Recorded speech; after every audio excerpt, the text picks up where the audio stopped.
Welcome to the Olentangy Local Schools Board of Education business session. It's going to call it a work session. It's a business session. Today is Tuesday, October 22nd at 6:30. I'll call the meeting to order. Please, Mr. Kern, call the roll. Mrs. Dunbar? Here. Mrs. Fiesel? Here. Mr. King? Here. Mr. White? Here. Mr. O'Brien? Here.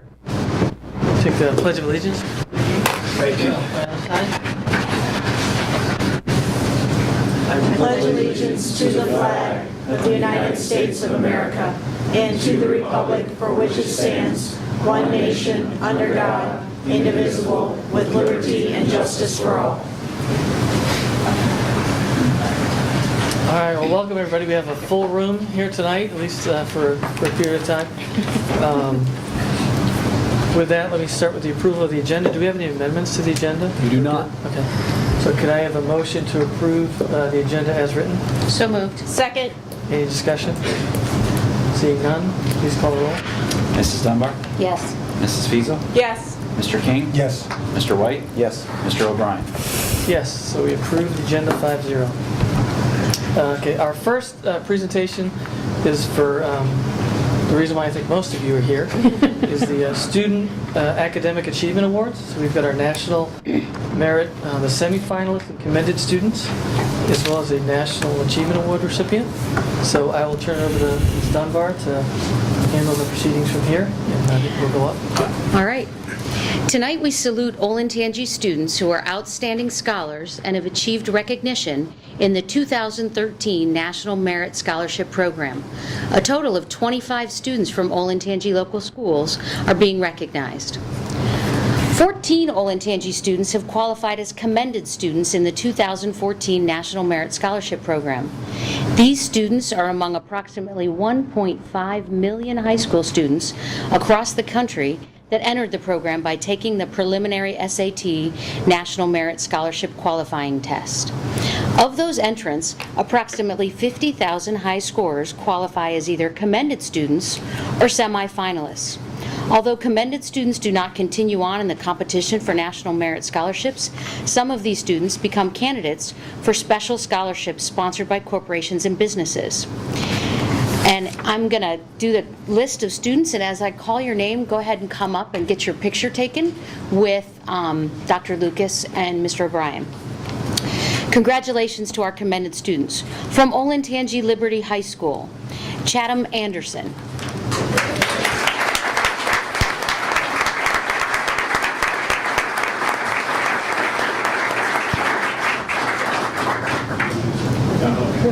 Yeah. Yeah. Get it together, gentlemen. This will take way too long. Kevin will take the plaque and hand it. There we go.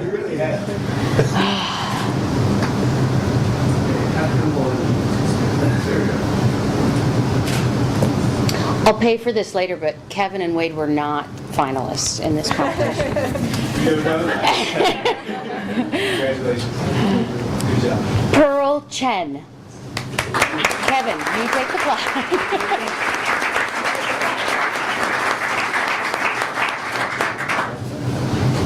Tristan Honsheed.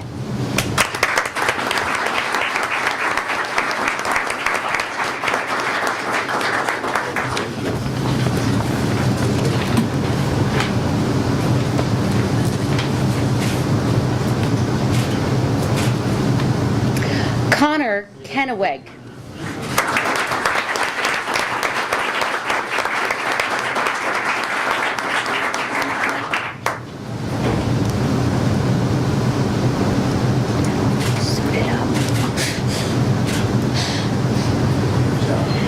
Allison Marola.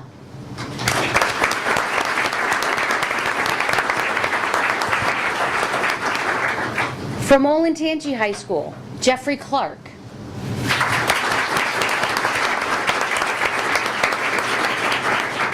Grace Kramer.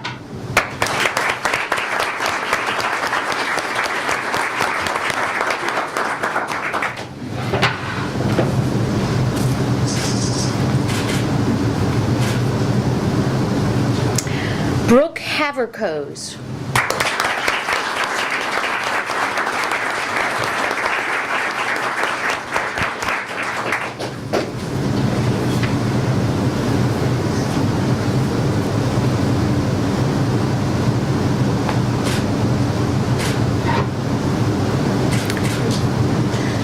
Colleen McHugh.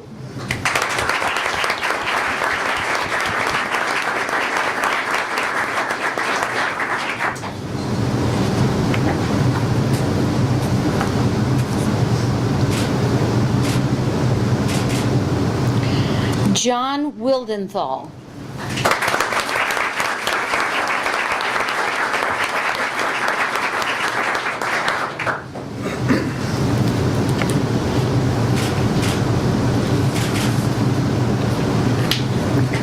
From Olentangy Orange High School, Ellen Bardash.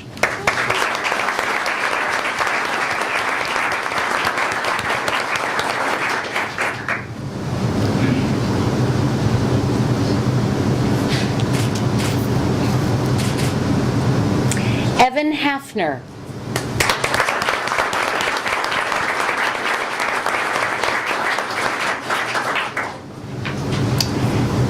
Dennis Vroom.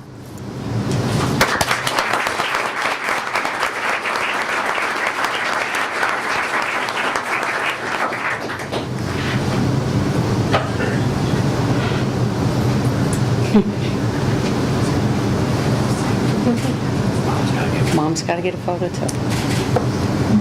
Hold on, Mom's got to get a photo too. Oh no, you're good? All right. Luale Zhao.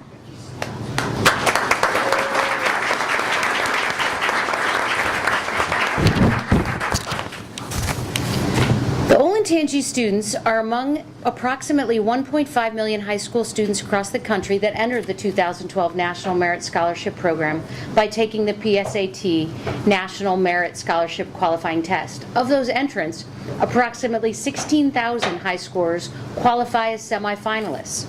Semifinalists represent the highest scores on the test. Olentangy students named 2013 National Merit Scholarship Program semifinalists are from Olentangy Liberty High School, Corinne Conaway.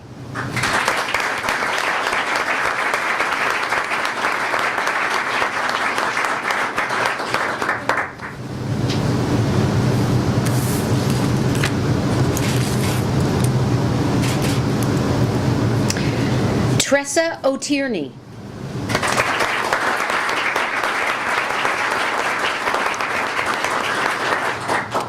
Haley Paget.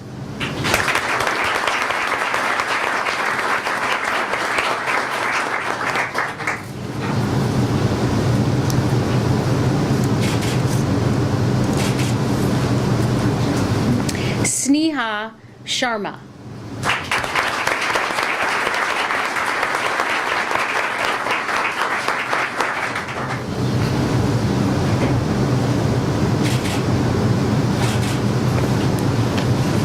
And from Olentangy Orange High School, Austin Channel.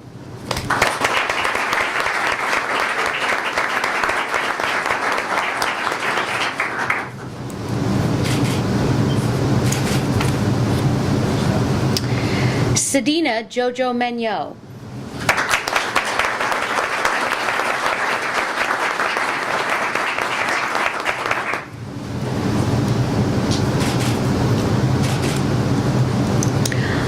Andrew Heinz.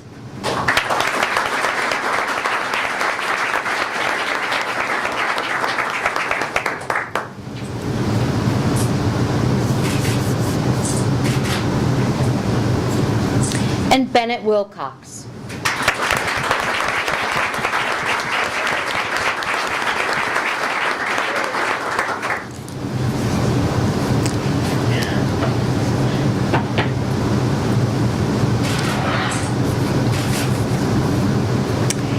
And finally, 3 Olentangy students have been named outstanding participants in the 2014 National Achievement Scholarship Program. This honor indicates a score within the top 3% of the more than 160,000 Black Americans who requested consideration in National Achievement Scholarship Program when they took the preliminary SAT test. The National Achievement Scholarship Program was initiated in 1964 specifically to honor academically promising Black American high school students. Olentangy's outstanding participants in the 2014 National Achievement Scholarship Program from Olentangy Liberty High School, Gabria Alband.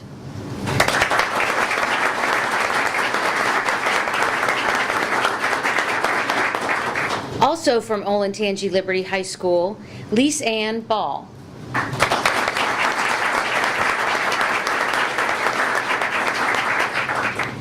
And from Olentangy Orange High School, Sedina Jojo Menyo.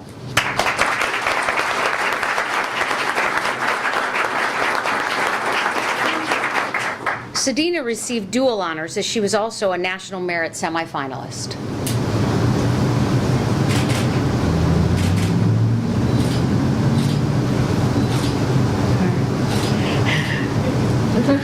Congratulations to these students. Congratulations to all these students, their families, and their teachers. I'm sorry? Did we miss anyone? Did we miss anyone? We got everybody on the list? All right.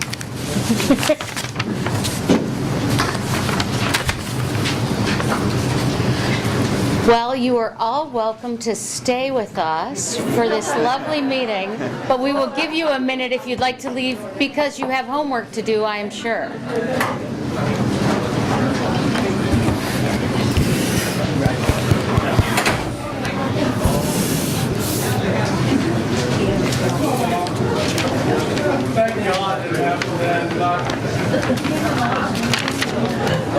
Austin, we'll try this again. And there are seats up front. Yeah, if people want to. So if you would mind, kind of a little impromptu, but if you spend a minute, introduce Austin, kind of what the TEDx Columbus is and why he's here. Yeah, I'd like to introduce Austin Channel. Come on up. Austin had an opportunity to present at TEDx Columbus last week, 2 weeks ago. Yeah, last week. So he's here to talk a little bit about his presentation and experience. Thank you. Welcome. Thank you. Last week, last Thursday and Friday, I had the opportunity to present a talk, a TED Talk at TEDx Youth Columbus on Thursday, and then again at TEDx Columbus, the adult event on Friday. If you're not familiar, TED is a conference in California annually called, it stands for Technology, Entertainment, Design, and the theme is just ideas worth spreading. And every year, a local TED event is held in Columbus, and so I applied to and was accepted as a speaker for both of those events. I spoke at the youth event in front of about 100 youth, and the curator for the adult event the next day enjoyed my talk, and she asked me to return, and so I presented it again for about 800 adults last Friday, and the full talk can be seen on YouTube. It's posted online. Essentially, the gist of my talk was, it was titled A Culture of Obsession. It was about a focus in academics on statistics, and specifically the example I used was grade point average because I was in the running for valedictorian at Orange, but because I took choir, which is on a 4-point scale while all other AP classes are on a 5-point scale, it actually lowered my GPA significantly enough to take me out of the running for valedictorian, whereas like taking a study hall would have boosted my GPA, actually would have kept it higher than it is now. And so that was kind of I was the springboard for my talk, and it was about how we gauge, just kind of trying to rethink how we gauge success in academics, as opposed to just statistical-based success, but more qualitative approach to success as opposed to quantitative. And I discussed, it was a 12-minute talk, and I also discussed the effects of such a high value on statistics, both for the academic environment of a school, going into college, and also on a personal, emotional level for the students. Wow.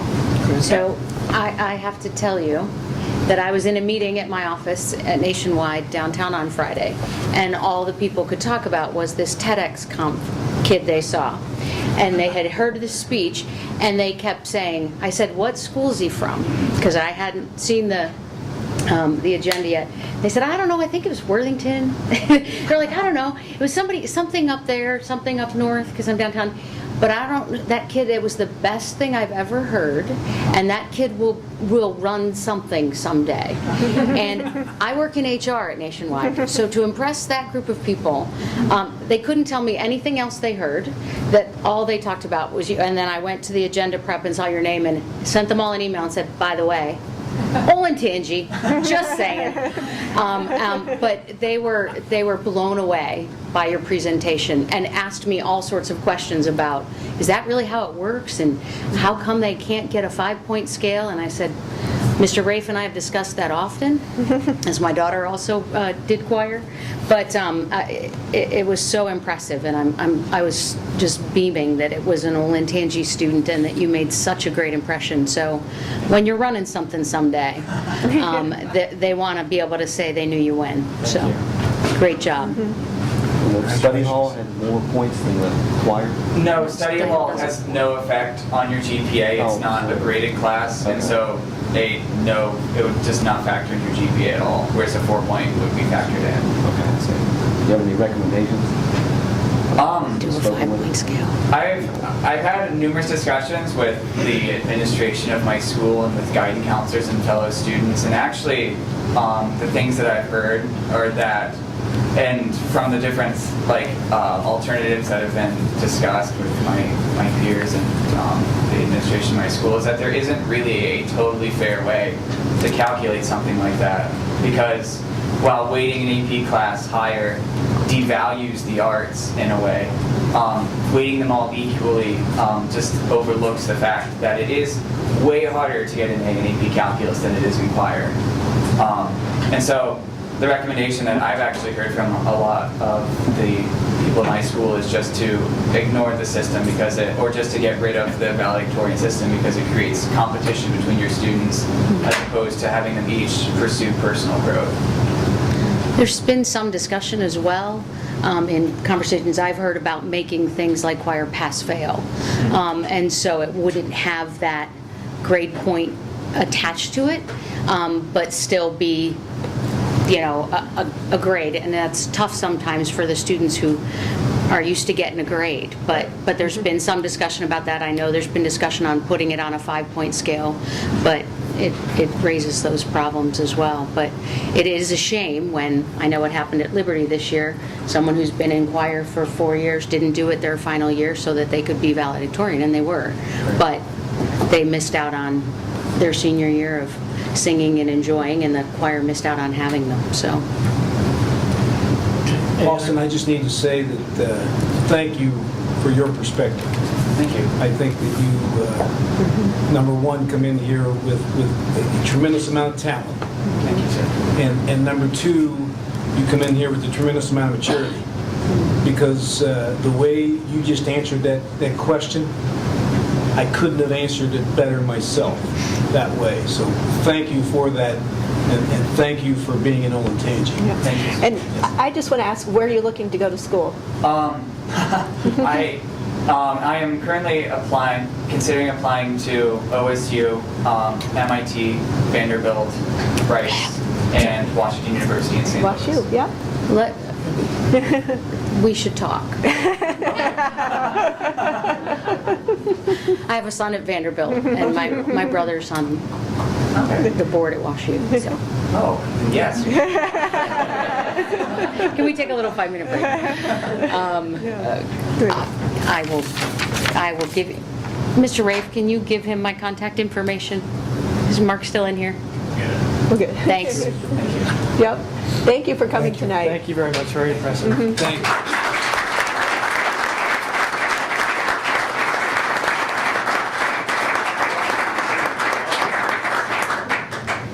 Paparazzi is waiting. I will say that is the most clapping we've probably had at a board meeting in a long I like it. Can you come every week, Austin? Sure. All right. Next up, board president's report, and I'll be brief. 2 items I want to cover. First, OSBA conference is November 10th. I think each of us should have received a packet when you just got today with information. As part of our membership, we get admission to the conference.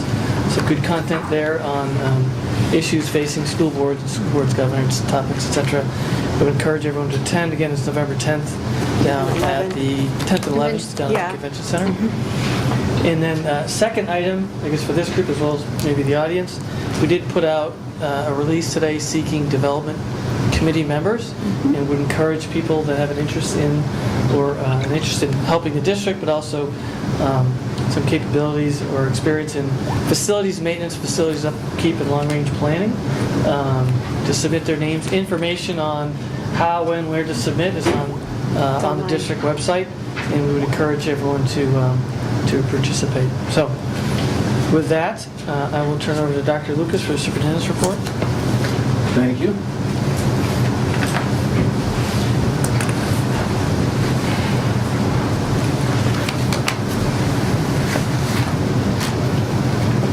Well, good evening, everyone. Everyone in the crowd, it is a great crowd. We're happy to see this number of people here. And believe it or not, we're at the end of October. So, and as you see on that agenda, even though there aren't a lot of items from an approval standpoint, there are a lot of discussion topics. First and foremost, we always like to talk about the good things that take place here, because in a district of 18,040 students, there are a lot of good things. I think before we even get to this first slide, a lot of the great things, and as they say, the product that we produce, we just got to see from those many students that we had here. In speaking with most of those students, they're 30 plus ACTs, and as you can hear from Austin's standpoint, pretty well have their choice of where they want to attend a university next year. So we're very proud of those individuals. Columbus Marathon. This past weekend we had participation. 13 Liberty Tree staffers took part in the marathon and the half marathon on Sunday. And of course that was in recognition of our fourth grader over there, Madeline Richardson, and I believe you can see her in that picture right in the middle. And I'm sure Mrs. Budick had something to do with that, because she is always into some type of volunteerism in that school, whether it's a blood drive or whether it's running marathons. So we're very proud and appreciative of those individuals. Also, we had a Dyslexia Dash event. We had 15 Olentangy staff members. I believe you can see Mr. Andrus right in there somewhere in the middle. Back in the middle. They participated, and of course that Dyslexia Dash benefits the Central Ohio branch of International Dyslexia Association, and that was on October the 19th. So that's another good thing taking place. A third thing taking place, and I'll address a little bit of this later when I talk about our survey, we have ALICE training. And I believe you are familiar with ALICE training. If you're not familiar with ALICE training, we started the year out with our staff members on the classified end and our administrators in ALICE training. And of course, ALICE stands for Alert, Lockdown, Inform, Counter, and Evacuate. I think the conversation that I have had specifically with staff members is the fact that we know it's unfortunate that we in America are now into ALICE training. That's the unfortunate part. That's also the reality part. We started out the year, as I said, with administrators and classified. Now we're at the building level. So therefore, we'll be having training simulations currently underway at the high school buildings, and before the year is out, we will have all of our staff trained. Now, I believe I sent you a few emails from staff members that went through this ALICE training. In fact, I believe one, Mr. Waterwash over at Liberty, said in his 25 years it was the best professional development that he has attended. And of course, it takes somewhat of a different approach to the situations that we have to deal with in today's world. It's more of an aggressive approach, and I don't believe I have talked to anyone that has gone through the training that came out with a negative attitude toward the training. In fact, some had negative attitudes going into the training, as you might imagine, going, why do we have to do this? But once they went through the training and totally understood that we are responsible for a shooter coming into the building or a threat to the building in regard to taking more of a proactive approach, and they went through the training. They're very, very appreciative. So we will, by the end of the year, have trained all of our staff members, and of course that's about 1,900 individuals. So, and I can't say enough about the Delaware County Sheriff's Department. I can't say enough about our resource officers. Those are the individuals that are conducting the ALICE training. I can't say enough about Gail Marsh and Jen Eisman and Jeff Gordon, and I'll stop naming names because I'm sure I will forget someone, but we have individuals that take that extremely seriously, and that is a great, great training. So I know, or hopefully you as a board member will get the opportunity at one of these nights where we're doing individual buildings to maybe just stop in, to really see what takes place in that ALICE training, because bloody noses, bruises, things like that come about because they try to put you in a real life situation. So it is very interesting and it is very real. So we're very, very thankful of the individuals that have gone through that, and we will continue to do that throughout the year. Race to the Top, as you know, we have a Race to the Top update. We do have some additional state funds available through the ESCCO for performance-based compensation. I think you realize we had, I believe, approximately 25 teachers originally in that performance-based pilot. We were one of probably 2 public schools in Central Ohio that actually got into that pilot. We've been involved, I think, for 2 years, I believe. We now are up to 40. More funds have become available through Race to the Top. Also, we'll have an Ohio annual statewide education conference October 28th through 29th in regard to Race to the Top. This is the last year of Race to the Top. Agenda items. As you know, Mr. Fetty has already distributed this to you. This should look very familiar because this is something that we do on a yearly basis and have done for I don't know how long. I know long before I got here, this annual report was taking place. And on this whole report card issue, since we switched to a new report card at the state level, as you recall, September 12th, we gave you the district overview of the report card. On the 26th, we talked about specific buildings, achievement, progress, results. Last work session, October 10th, we talked about gap closing, graduation rates, and building data. And of course, tonight is the annual report of which Mr. Fetty and Mr. Rave will be taking you through. Just a reminder that annual report goes above and beyond the state report card, always has gone above and beyond the state report card. I think Austin put it very well when he talked up here about, okay, what are we about? Academics? Are we about co-curriculars? Or what are we about? The arts, the athletics? We're about the whole student, the whole child coming out of Olentangy and contributing to society. Now, obviously we are measured at the state level with report cards, and we measure ourselves at the local level with this annual report, but that's just a piece of what we do. And I think, as you will see in this the survey results that I'll go over with you here in a little bit, the individuals in this community are very appreciative of what this community and school district does for them. This is a piece of it.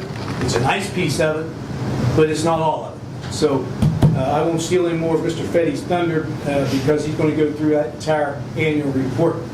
Also, we'll have a second reading of the 5-year financial forecast. I will steal Mr. Kern's thunder because he knows that I do all the time.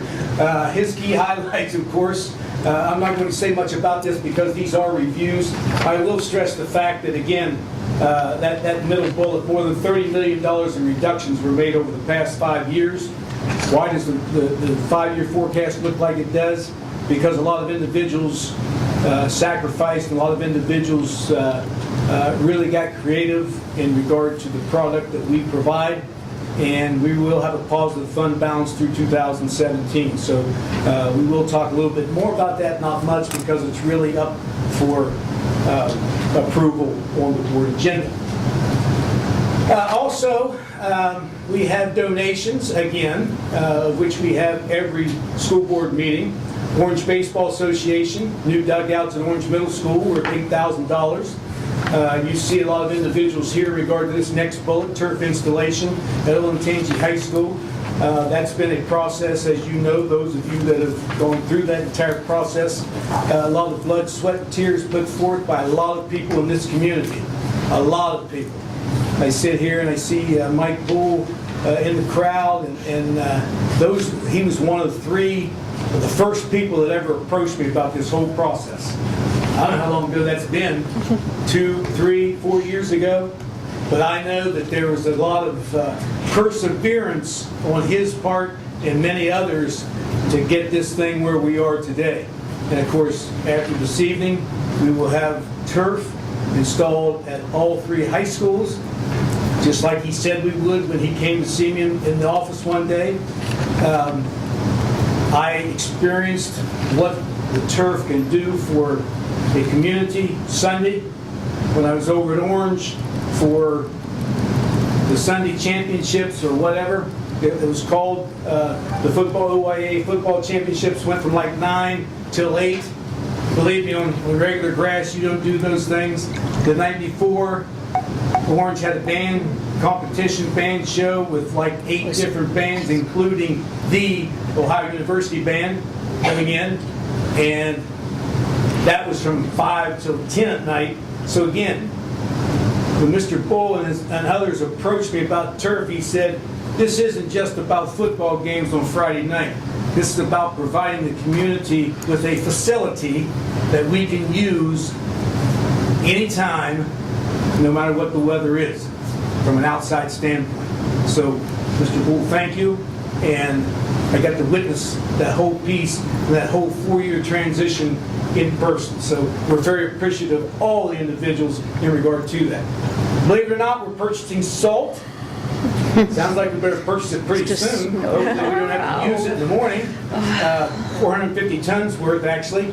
And we are approving the 2014-15 school calendar, and not much difference. I know some students said, please let us start later. No, they actually didn't, because we went around the first day of school and most said, when I asked, what do you think of the early start?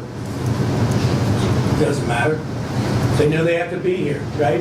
And for all intents and purposes, when August 1st gets here, school pretty well starts, because kids start filtering back, staff filters back, so on and so forth. So I believe on that calendar, it's August 13th instead of 14th next year, and it's still on a Wednesday. So we're looking for approval of the 14-15 school calendar. As you know, we do a customer satisfaction survey every year. And that kind of ties, well, actually we do it about every 18 months. This last CIP at the board retreat, we said we really wanted to gauge the community, not just those individuals that had kids in school, all of the community in regard to what they feel about the school system. So, you know Paul Fallon, he's known statewide, he's actually known nationwide in regard to his research. He does many community surveys. He did the research this time, once again, 400 randomly selected registered voters within the district, and the survey was conducted between October 6th and 10th, so it's recent. The sampling area of plus or minus 4.9 or 5%. So that means it has a 95% confidence rate.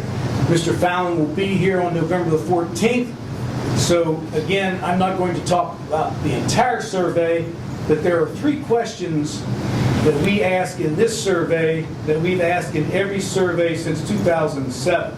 And I kind of wanted to share the results of those 3 questions. The first question we always ask is, would you say that the Olentangy Local School District is generally going in the right direction, or has it gotten off on the wrong track? And again, as you can look through there, we put results from 2007 on. As you can see, back in 2007, a total positive rating of right track 68.3, and the trend looks somewhat like our academic performance continues to go up from a performance index standpoint. 2013, it's 76.2. And of course, if you look at the bottom, the negative, 17.5, and that starts trending down. Now, obviously, I know some of you are saying that doesn't equal 100. On total positive, that would be very good or good, and total negative is poor or very poor. You did have a fair category and some that just didn't answer. That's the reason those don't add up to 100% on all of these, just so you know. All right, that's the first question we always ask. Are we going in the right direction, community? By the way, 47.2, I believe, I'll check that in my survey, had kids in school, and about 50, 51, 52% did not on the survey. Second question we always ask, in your opinion, how would you rate the job the Olentangy Local School District has done spending its money in an effective and responsible manner? Once again, back in 07, 54.9 was positive, 10.8 was negative. And if you train that once again across those years, when we took the survey, you'll see in 2013, or 2 weeks ago, roughly, 10 days ago, 69.1, highest rating ever, said, yeah, I think they're spending it effectively and responsibly. Now, we didn't say that, by the way. Our community said that. Total negative, 7.9%. Once again, back in 07, it was 10.8. So is the trend going the right direction? It absolutely is. It absolutely is. Third question we always ask is, how would you rate the quality of education being provided? I think as you can see by this graph or this table, there just aren't very many around that doesn't think we have a quality product. In fact, this year was 0.5% that said either poor or very poor. 0.5%. 90.1 gave us a total positive,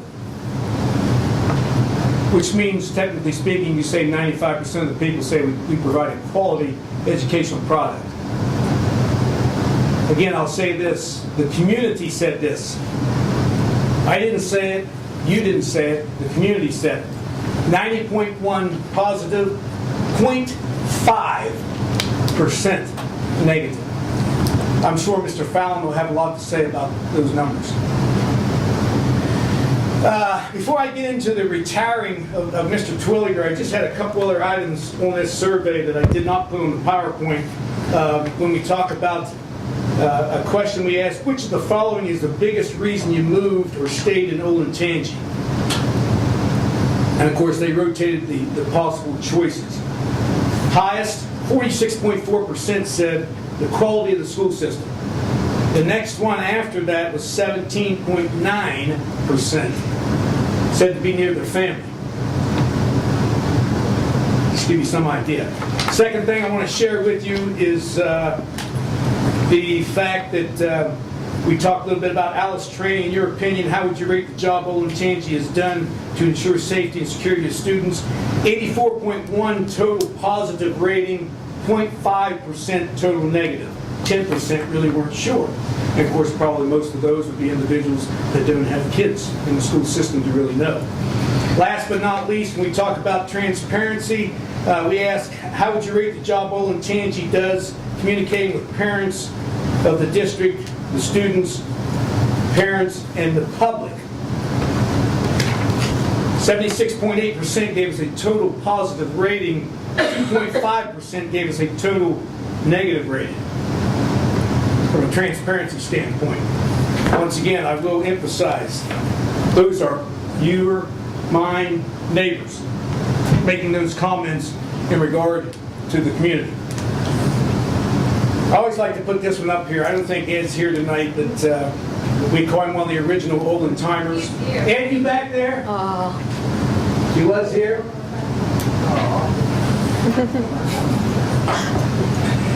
I put that picture up there because I wanted to give you somewhat of a simulation in the fact that Ed Twilliger and I became head football coaches in the same year, 1989.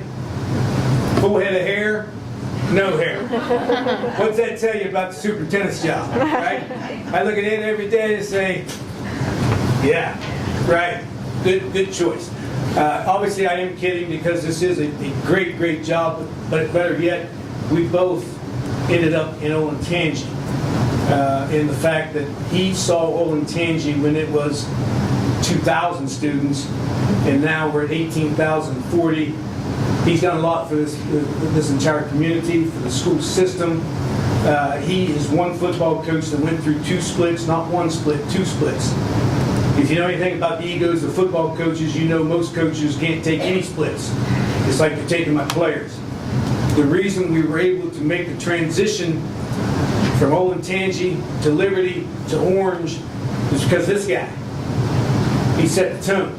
Said this is okay, it's going to be okay. We appreciate everything he's done and we wish him luck, and he's currently teaching for us at Oasis. Last but not least, as you know, over the past 4 years or so, Gail Marsh and others have really taken on this whole diversity initiative. Again, I go back to the first meeting that I had with Gail about diversity, and the fact we just kind of looked at each other and said, we must do better. We are a changing school district, we're a growing school district, and we're becoming a more diverse school district. And we need to do better. And through his tremendous leadership and through his persistence, we now have a new diversity and inclusion club at Olentangy High School. We now have Tony Tigg is going to talk to us from the Phoenix Consulting Company. Many of you on the board have served in and on that diversity task force and the parent task force and really know and understand that whole piece. But a picture's worth 1,000 words. So I have a little video on why diversity is important, and then I will answer any questions that you may have. So, roll, as they say.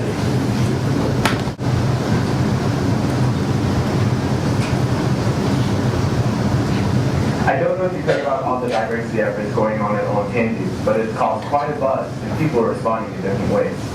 Some people are scratching their heads thinking, Olentangy diverse? I don't see it. Others are saying, it's about time, and how can I get involved? And yet others are left confused, asking, what exactly is going on and why? Well, we're here today to talk about Olentangy's diversity efforts, but more importantly, to share why diversity is so important to the people in Olentangy local schools. I'm Alexia Ortega. And I'm Sean Simmons. Let's get started and hear from the people that make up Olentangy, from the students themselves, the staff, the administration, and the superintendent. Everyone will be answering the question, why is promoting diversity so important? I'm Superintendent Wade Lucas, and as you know, we're here today to talk about diversity. Some of you may ask, well, why exactly is it important to talk about and promote diversity? I'm glad you asked, because I feel it's a critical topic for a number of reasons. Our responsibility as educators is to prepare students for the real world, and that means academics is an important component, but it's not the only component.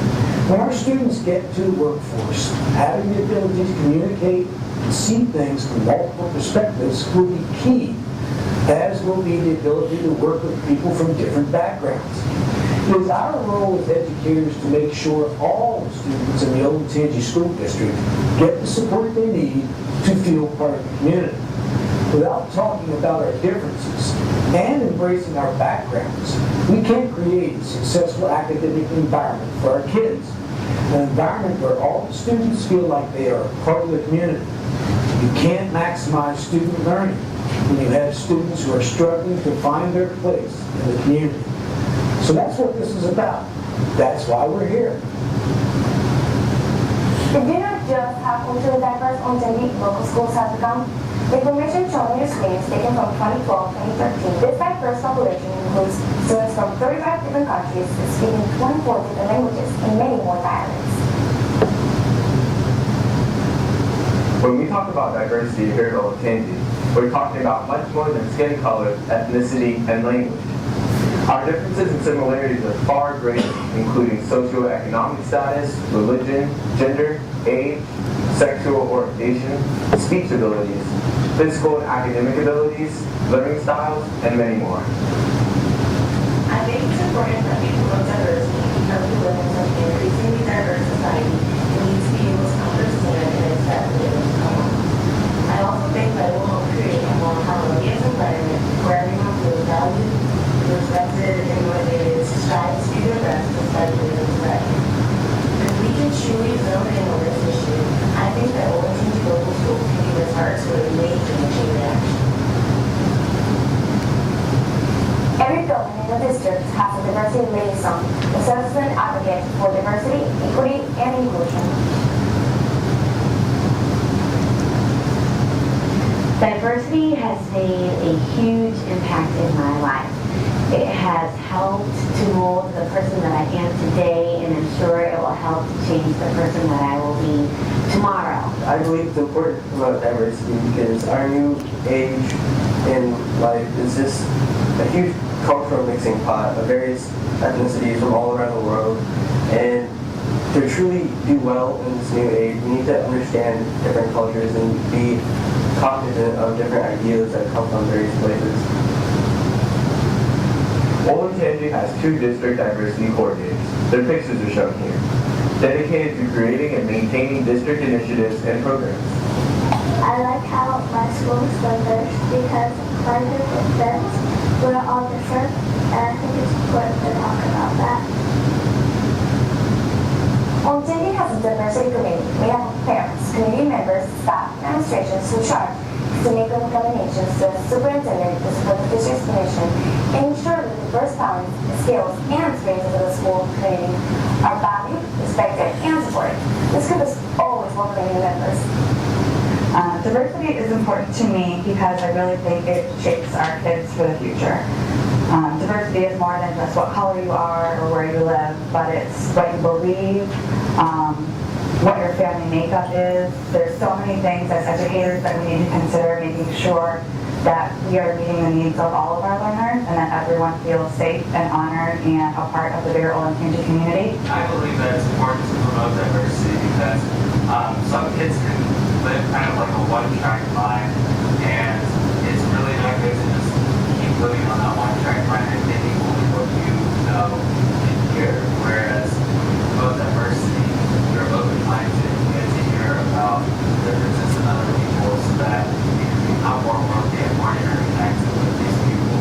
And it's important because everyone should be able to express their inner feelings and their culture, just any sort of perspective that they have. All staff have cultural competency training this past year in the buildings. They've also been trained on Title VI, which speaks specifically to race, color, and national origin. In addition, teachers have had the option to take one or more of several diversity-related graduate courses listed on your screen. At the bottom of every building's website homepage, you can find the district's anonymous polling and harassment reporting system. Stay safe, speak up.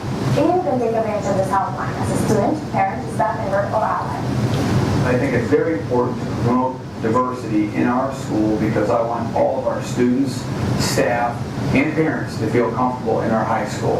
I think it's also important that our students get to bring all of themselves to Olentangy High School and not have to leave any part of them at home because they don't feel comfortable for any reason. I think it's important to promote diversity because the world is a global community and we're constantly interacting with people who are very different from us.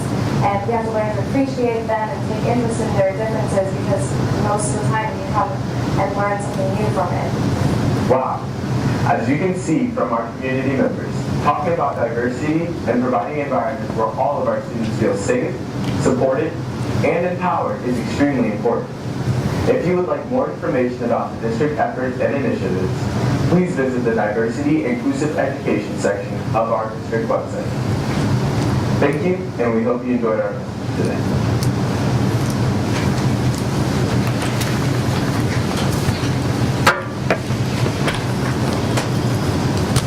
I will entertain any questions regarding the superintendent's reports.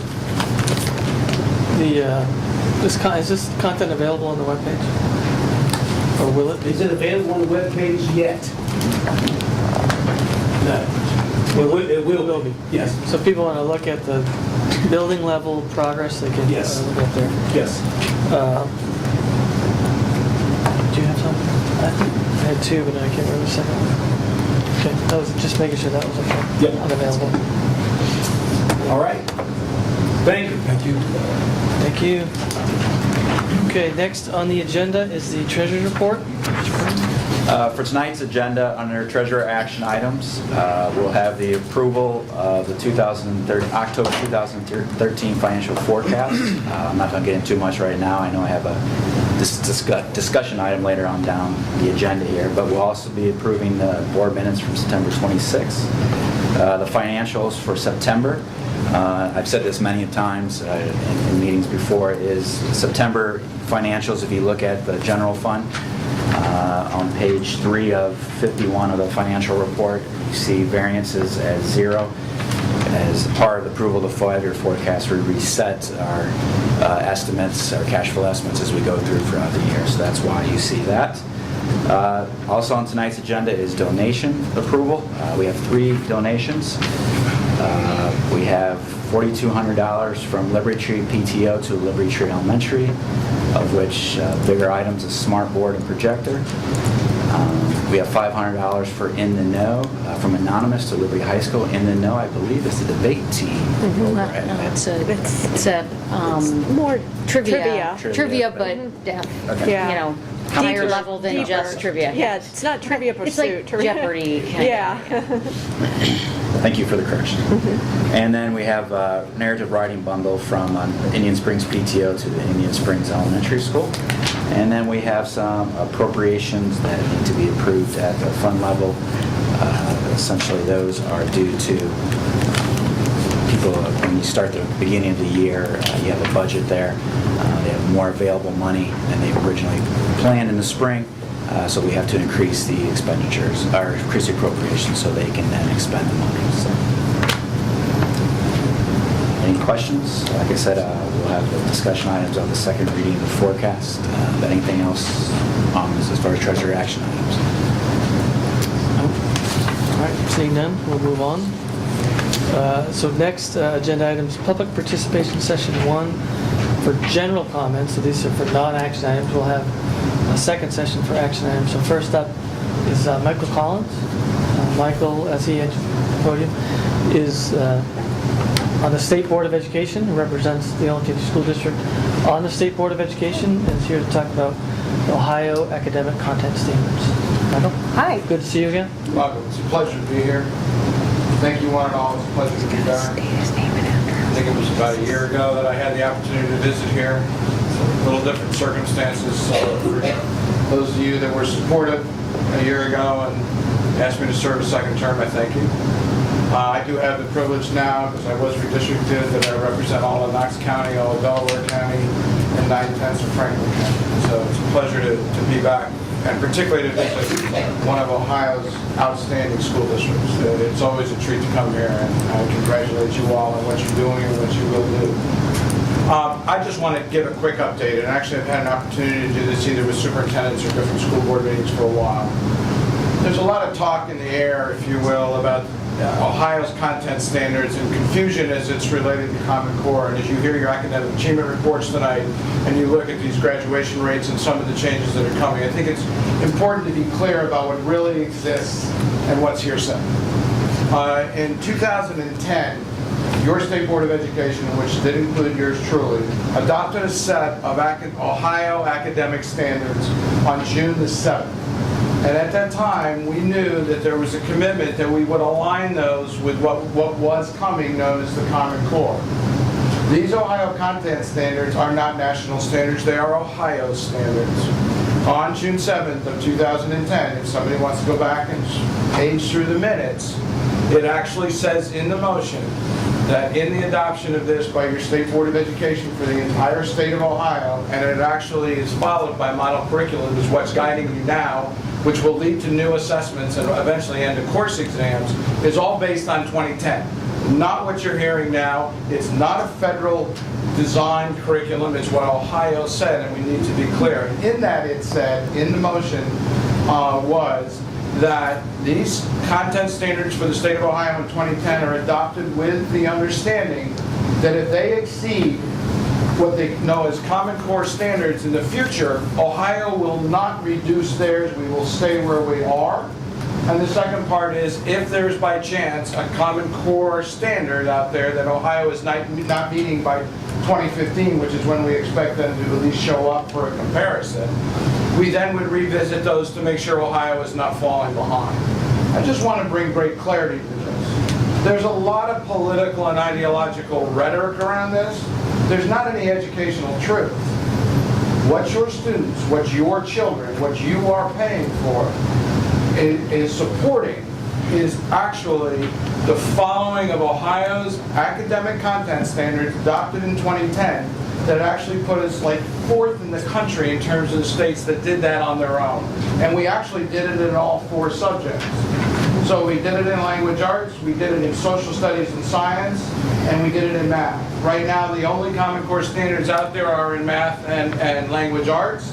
We've already done social studies and science, and honestly, those are some subjects that people are a little reluctant to even wrestle with. So it was a privilege to be part of that. I actually had the opportunity to chair that committee. But more importantly, it's a privilege to see the work that has occurred as a result. And what we know is educational transformation and reform going forward in Ohio is based on Ohio. And I want to compliment boards of education, superintendents, administrators, and all due respects to all of you, particularly teachers. You have seen this come, you have looked at it, you have grabbed a hold of it, and you have decided that yes, this is different, this could be difficult. The standards that we're now asking our children to face are very different than we asked children to face 5 years ago, let alone 15 years ago.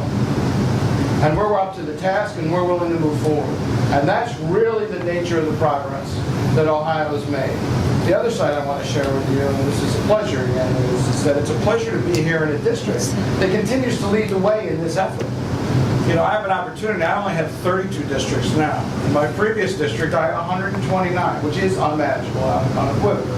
Because I had all of southeastern Ohio and a lot of small districts. But the fact of the matter is, to see districts that lead is a privilege to observe, is a privilege to be part of, and most importantly, it's a privilege to congratulate all of you on the fine work that you have done, and most importantly, that you'll continue to do. I just want us clear about the actual factual information about what this is based on. This is yours. This is Ohio's. It's not anybody else. And I've had this opportunity, obviously, to share this with a few other faces, Kevin. So it's a privilege. I don't want to take a lot of your time. You've got a lot of good work to share here. But I just feel it's important that we get that out there and it's clearly understood. And in all honesty, that's what the legislature in 2010, 11, and 12 have followed. And any of the words that are coming out segments of the legislature now are totally political content and not educational content. And I just think we need clarity. So thank you for the time. Happy to answer any questions.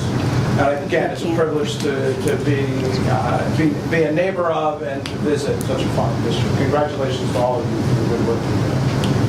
Thank you, Mr. Collins. We appreciate that. Thank you. Appreciate you coming out. Okay, there were no other for... Everything's on the action items. No, I have... You have an action? You said action. You only signed up for an action item. Read it. Report card and board action item. Report card is not as a general item. Okay, go ahead. You have 5 minutes, Carl. Name and address for the record, please. Okay, Carl Salmon, 2135 Sherborne Lane, Allen. I wanted to comment tonight, and by the way, I was very impressed. I saw the video that Austin Channel put together, and I just absolutely was very excited about it. I thought it was terrific. I think it does beg a question as to what we're going to do and what this board should do to address the issue that he's raised. But I was just very impressed with the video. I was very impressed with the young man. I think it was a terrific presentation. I do want to just touch base briefly on a subject, and that is, as I mentioned a couple of meetings ago, in about 1/5 of Ohio high schools that get A or A+ from the state on the report cards, most graduates are not college ready. 1/5 of Ohio schools that get an A or an A+, graduates are not college ready. So what do these report card grades that some people keep talking about really mean? Is there value to this state report card system, or is it just another ineffective government program to allow educators to pat each other on the back? If we accept Dr. Lucas's position that these grades mean something, then what about the C's, D's, and F's at the elementary schools? And why have we only heard how great the district is supposedly doing, rather than how do we improve the elementary report card grades in the first place? More importantly, what about a plan to address the disappointing remediation rates at Olentangy? The weighted average remediation rate over Olentangy's 3 high schools is 23%. Individually, at Olentangy High, the rate is 30% based on the latest available numbers from the state of Ohio. I mentioned on September 26th at the Board of Education meeting that schools like Granville, Upper Arlington, and Hilliard, for example, did better than Olentangy on these remediation rates. Let me add one more school system that a couple of you are familiar with, Springboro. Yes, Springboro, the district that we've heard about in the current campaign from the incumbents and that they've used to try to sling mud at their opponents, has a better remediation score than Olentangy. 21% versus Olentangy's 23%. Carl, I'm going to ask you to keep your comments focused on the content, not on the campaign, please. I thought this has nothing to do with the campaign. You mentioned the campaign. Statistics. You brought up the campaign. I thought it was I'm going to interesting ask you to also stop. that Dublin, which has twice the number of economically disadvantaged students as Olentangy, had the same report card score. I've heard some people from the district attribute the mediocre elementary report card scores to the economically disadvantaged population, but there doesn't seem to be any correlation when you compare Olentangy to Dublin. What is the program to fix this, and why do we keep hearing the superintendent, administrators, and certain board members patting themselves on the back meeting after meeting, rather than present a solution or at least a viable plan to address these deficiencies? Parents, residents, and taxpayers deserve a detailed plan of action, not self-congratulatory platitudes. Thank you. Okay, I think, so let me parse this up a little bit. Any clarifying comments on the report cards and the action plans? No. You want to take the remediation rates? Yes. As I just... And I'll just set up the... We've been down this road 100 times, but we'll clarify it again. Yes. As I discussed this at the last community forum that we had last week, or 2 weeks ago, the remediation rates that are being discussed were for the class of 2011. That's the graduating class. And of those of the graduating class of 2011, the only statistics that the Ohio Board of Regents counts are those students who attend Ohio public universities. Kent State, Toledo, Ohio State, Ohio University, Bowling Green, Toledo, on and on and on. There's 8 of them. So they only track remediation rates for those students in the class of 2011. My children don't count, they went out of state. Stacy's students don't count, they went out of state. Okay, so when you're saying 23%, it's only 23% of the students who stay in state, and it's for the graduating class of 2011. And it's public university. So Baldwin Wallace doesn't count. Ohio Wesleyan doesn't count.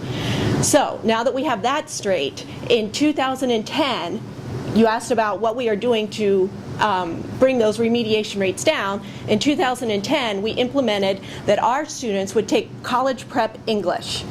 That is the lowest English class that our students can take in high school. If you look at all the other districts in Central Ohio, they have a basic English class. Our students start out taking college prep English.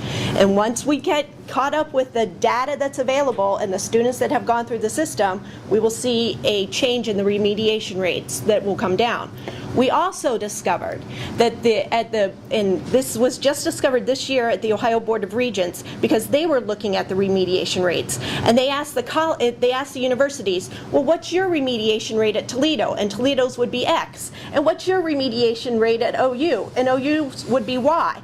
And in 2008, the remediation, you had to have an ACT of A, and a remediation rate in 2009, you had to have B. And they were changing. Every university had different remediation standards, and they were changing them. One theory is that they were changing them because the state froze the tuition at the state schools, and one of the theories is that they were raising the remediation requirements, so you had to have a higher ACT test so that they would get more kids in remediation classes in English and math to make up the difference in money that they were losing on their tuition freeze. When you go to when you have to take a remediation English or math class, you pay for that class, but you don't get credit for it. So you have to take the next class that gets to count. So in actuality, you have to take 2 classes, and you're paying for 2 classes, but only 1 counts. So I've been through this ad nauseum. Now the Board of Regents has stepped in and said, wait a minute, we are going to make these remediation rates the same across the board. No matter if you're at Ohio State or at OU, you're going to have to score an 18 on English, and Jack, make sure that I'm right, an 18 on English on the ACT and a 22 on the ACT in math. And if you score less than that, then you will be in a remediation class in the state universities and colleges. And we have covered this ad nauseum. Also, if you've been at the last 3 school board meetings, you would have heard what we are doing to improve in those areas where we did not get the level of grades that we had hoped for on the report card. And finally, we have known for over a year that this new state report card was going to be more rigorous, and the governor, the state superintendent, and the president of the state Board of Education all came out and said, we expect more schools to fail because we are expecting more of our students. So once our curriculum is aligned with the state assessments, we will see those test scores come up. I was at the last 3 meetings, and you did not express any... Carl, we're not going to entertain any back and forth, okay? Well, you've responded to me and broke your own rules. No, I didn't. No, I had, clarifying comment. It's not a clarifying comment, it's a direct answer. That's to my enough. question. All right. Carl, enough. Or we're going Exactly what it is. to ask you to leave.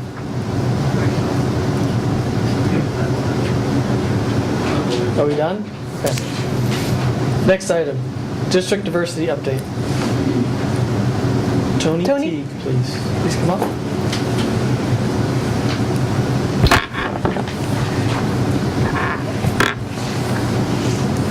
Thank you very much for having me, Dr. Lucas, and board members, Mr. White, Ms. Fiesel, Mr. O'Brien, Ms. Dunbar, Mr. King, and Treasurer Kern. So my name is Tony Teague, and I'm with Phoenix Consulting Company. I am supporting your school district in its diversity initiatives. And so I'm a part of the work that's been going on, and I'm here to help the district continue what's been going on. So some of the things that Dr. Lucas talked about was that you have 18,040 students, and how does diversity play into that? My job is to help you finish up the roadmap that you've got going, and to help you implement that plan. One of the things that we've done with the district so far is to relook at how we consider the topic of diversity. And for all intents and purposes, we're looking at it from the standpoint of educational equity. And educational equity is a bit more encompassing on the broad scope of diversity, because it is looking also at family structure. It's looking at learning styles and how those things apply as the students are going on to business. As a business consultant and working with education, I've had a chance to see, and I'm sure those of you that have worked especially with Nationwide have an opportunity to see how important it is to be able to make decisions differently. So some of the things that we've done is looking at educational equity in a 4-phase plan.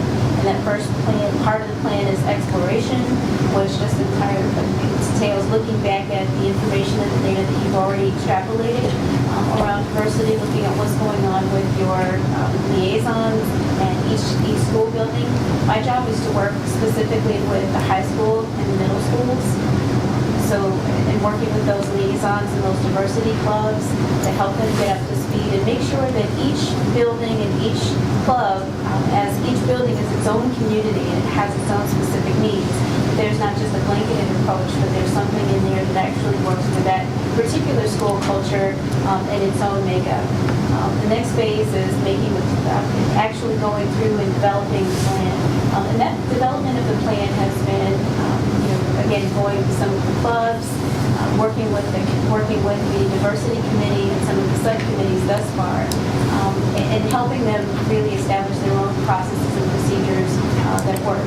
One of the things that I was able to do recently was help working with Keith Grace with the liaisons for middle and high school, and met with with those liaisons that are chairing and heading their clubs and gave them an actual process that we use called compression planning to help them manage the conversations so that as each club is engaging the students, it doesn't become each and every time a student comes in and this is the problem that we're having, there has to be some level of resolution. And so that compression planning process, which we're going to continue, is going to give them that roadmap and make it so that every student can participate and everybody that wants to come gets a chance to come. In that session, we also had a chance to give each liaison the opportunity to talk about what's going well and where they needed support. So it ended up being a fruitful and productive session. The next part of that plan is implementation. Again, you keep going back and forth between phase 2, making the plan and doing the implementation, because there's always some part of the climate that you got to make sure that we readjust. And the end of this particular part of the process, which we anticipate wrapping up near the end of your current school year and preparing you for the next, is just that post-evaluation, which will give the final report completely of what we did, what the results were, and how we anticipate that impacting the district going forward.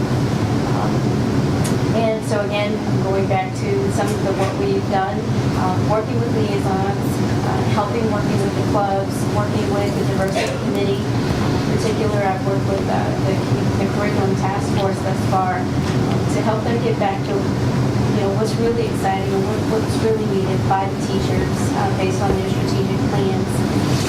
And we'll just continue working this particular plan through the end of this school year, and hopefully into the next, depending on what that climate survey says. Tell me if you have questions or comments. Questions or comments, reaction? We appreciate your support. Thanks. Yep. I have to say that your school district is doing very well. I'm excited that you voluntarily decided to make yourself better when it would be easy to sit back and say, oh well, we've addressed these issues and now we can rest because things are going so well. And here you are saying, how can we better prepare our students? How can we make sure everybody has an opportunity to participate? So that I really do think that your school district is implemented. Thank you. Thank you. Thank you.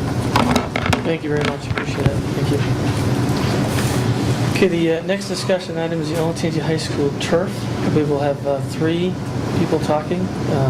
Up first is Paula Tarpey, representing the turf committee at Olentangy, then Jeff Gordon from facilities, and then Mr. Fuller, Robert Fuller, from the development committee. So as Ms. Tarpey kind of hands things out, I will kind of set it up with, again, Orange High School, Liberty High School, they've all progressed to the installation phase. Olentangy High School now, here, is about to get into that same phase. And it was probably 2 years ago, we had established as a board a framework from which we believe turf projects will be successful. And each one of them has, in essence, followed that framework and followed that template. Great work by the development committee. Certainly a lot of credit to the individuals at each one of those high schools for getting us to this point. So, Thank you. Give it to Paul. Again, my name is Paula Tarpey. I'm a parent of several Olentangy students and obviously a member of this turf committee. I'm here to present to you our Rave's Field Fund synthetic turf project approval request. So thank you all for being here tonight. To give you a project overview, as Kevin mentioned, Olentangy Liberty and Olentangy Orange had their synthetic turf installed in summer of this year within their stadiums. Olentangy High School Volunteer Group, we reorganized and recommitted to this project over the last 12 months to put together a very responsible financial package for the project. Similar to the other schools, our estimated project cost is approximately $505,000, and most importantly, this construction is 100% privately funded. Our vendor for the project has been selected. The contract's been negotiated. Installation is estimated to be between November 1st, 2013 and December 31st, 2013. And I'd like to thank all the parent volunteers, the coaches, the Olentangy High School administrators, student athletes, music boosters, and the Olentangy community for helping us get to this point today. To go to our areas of focus, really why do we want this project? Our goal is to increase the utilization of our stadium, which is a very significant district asset. We think this, as Dr. Lucas mentioned, this facility will be used by all of OHS, our youth sports leagues, the community, and Central Ohio in general. This installation will improve the cost efficiency of every event and every use because of the reduced maintenance costs on the facility over the longer term.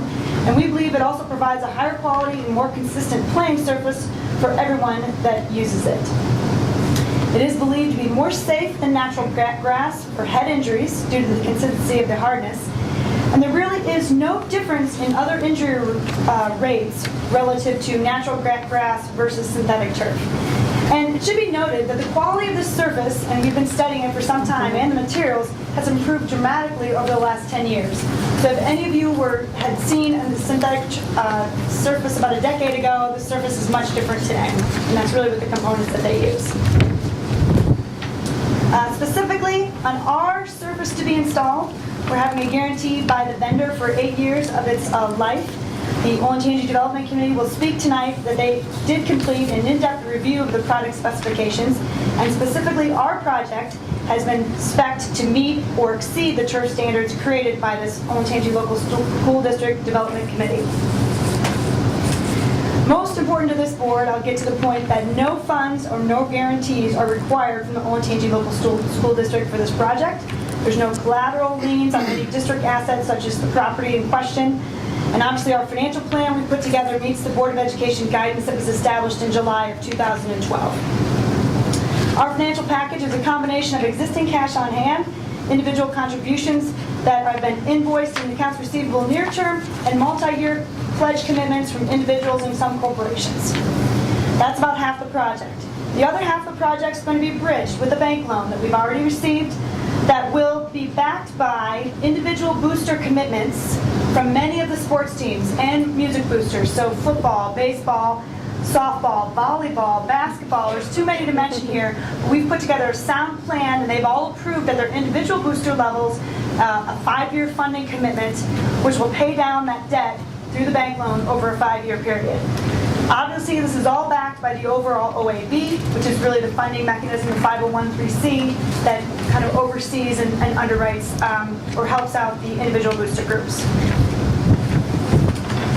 Today we need to note that as it was with the Olentangy Liberty and Olentangy Orange projects, the maintenance and replacement of the fields will be the responsibility of the district, consistent with the current gifting policies and practices. The cost to replace the surface is approximately $250,000. Our surface is projected to last between 8 and 10 years, although we chose not to put sand in the components because we think it's going to extend the life of the turf, so we're hoping we're going to be closer to that 10-year time frame. And obviously, we've been working with the administrators, as they did at Liberty and Orange, to discuss and develop a replacement funding plan, which would come from increased gate revenues. We just referenced what kind of attendance they had at the stadium this weekend through some of those events.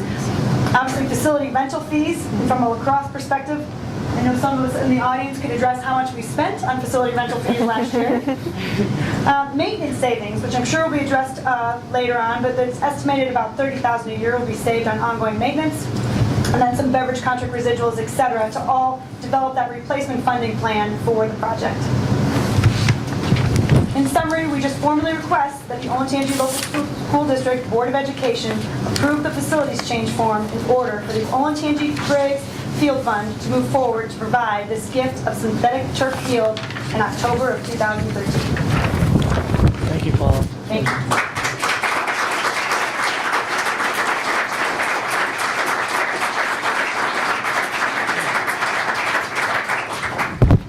Enthusiasm. Welcome back. Again, I'm sorry to have to go through this again, but I wanted you to know that I'm Bob Fuller. I'm with the Development Committee, and the committee has worked very hard on trying to establish some standards for artificial turf. Our activities actually started last year. when a group of parents met with the committee and talked to us about their goals and their funding activities. And unfortunately, the funding activities didn't progress quite as quickly as everybody had hoped. But early this year, things started to develop again. And so at that time, Mark Nichols gave generously of his time to talk to the committee about artificial turf, materials, installation, too many variables to really go over here, but a lot of them. And after that discussion, the committee decided that it really would be wise to put together some standards so that we have some consistency across the three fields that we have. And we started working on that and discussed again for a long time, all of the variables Many meetings that we could think of. And then in late March, Jeff and Michelle and I met with an architect here in town who had a lot of experience in putting together specifications and watching the construction of these types of fields. And he gave us a lot of good pointers.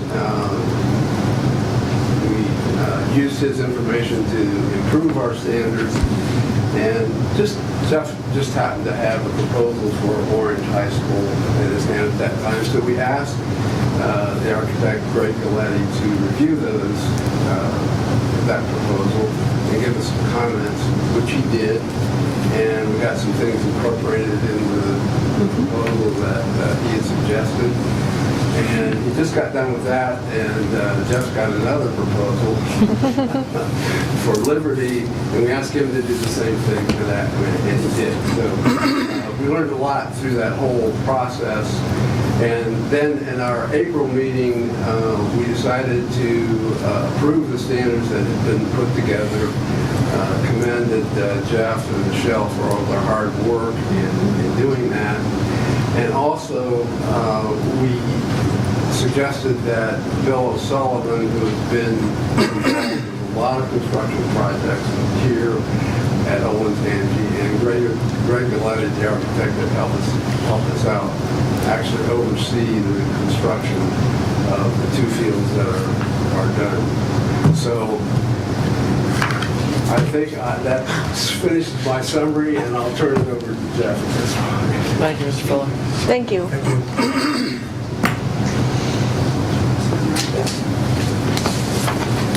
Well, first off, I want to start off by thanking the turf committees of all three high schools. We've done with Orange and Liberty previously, but now as well with Olentangy.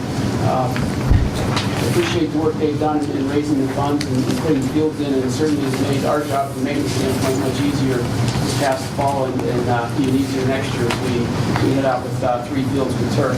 In addition, I also want to thank the development committee for their time on it, Mr. Fuller for showing up tonight. The goal of bringing the development committee into it was to make sure that we had those standards set. We didn't want to end up with some fly-by-night companies or standards on our turf that was less than acceptable when we were dealing with the mess 2-3 years down the road. So the development committee's time in setting those standards has been great. We've ended up now with 2 companies in the district, both quality companies. The field at Olentangy is going to be installed by Mommy, which is the same as did Orange. In fact, the specs are virtually the same. There's only a difference in ditch striping and wood striping. Other than that, it's the same product. We expect the same quality, and I look forward to working with that company again. We had good results from both companies, and I was exceptionally pleased with the installation that Mommy did at Orange on that field as well. So we're happy to move forward with that. The specs being the same as Orange, again, were reviewed at that time for Orange by the Development Committee, and we did another review upon the submittal of the specs. We sent those out to the Development Committee, and we got approvals for that as well, with what you see on your agenda for the facility change form that's up there to approve that. The other thing that I did want to address tonight, and Paula had mentioned it as well, was the replacement funding. And we you have a spreadsheet in front of you that I submitted previously, now with the addition of Olentangy on there. And as you can see, the majority of the several different areas that money's scheduled to come from. The first being the percentage of the gate receipts from the athletic events, the increase in facilities rental, savings from maintenance. We have not included labor costs in there because we are not going to lose maintenance staff on that. So had we included the labor that was in preparation of the field, it would have been higher.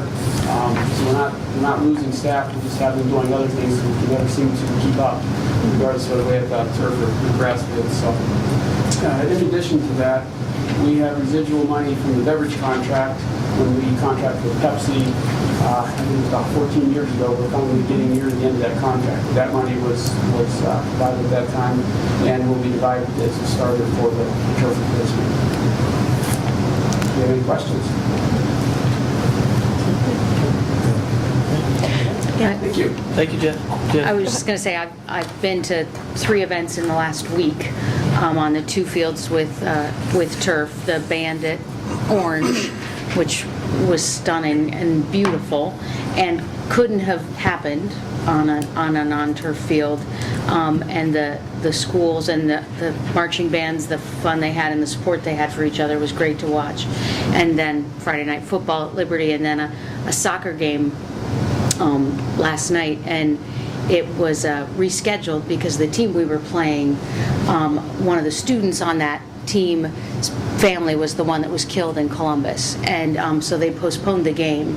And last night they took up a collection and took money for the group that's gathering money for him and his family, his remaining siblings. And I bring it around to the booster group. The music boosters donated 25% of what they got last night to that as well. And so just to see the booster groups come together for activities like this, for supporting our school from a turf perspective, and all saying, the music groups are just as involved as the athletic groups. I can't get over what a great community we live in from a partnership standpoint and a support standpoint. So being one of those persons who sat through those development committee meetings where we got to decide how long it should be and how much sand and what kind of seam stitched, or the people that did that week after week and hour after hour, and had people like you that had 10 more meetings in addition to the ones that I attended. I just want to express my appreciation to the community that I get the pleasure to live in. So. All right, terrific. Thank you. Okay, the next discussion item is part 4 of 4 on the curriculum update. So, Mr. Rave and Mr. Fetty, if you would please.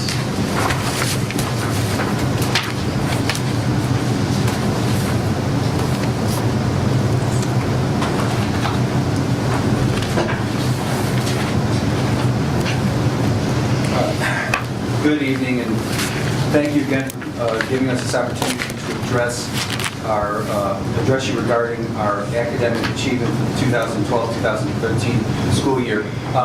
Before I get started, I'm going to take an opportunity to be a cheerleader, since I get accused of it all the time. And we have a number of our staff, administrators, and some teachers here in the room, and I appreciate them coming out tonight to share these results with you, because they are the ones who truly get this work done. So to my colleagues, I appreciate you being here.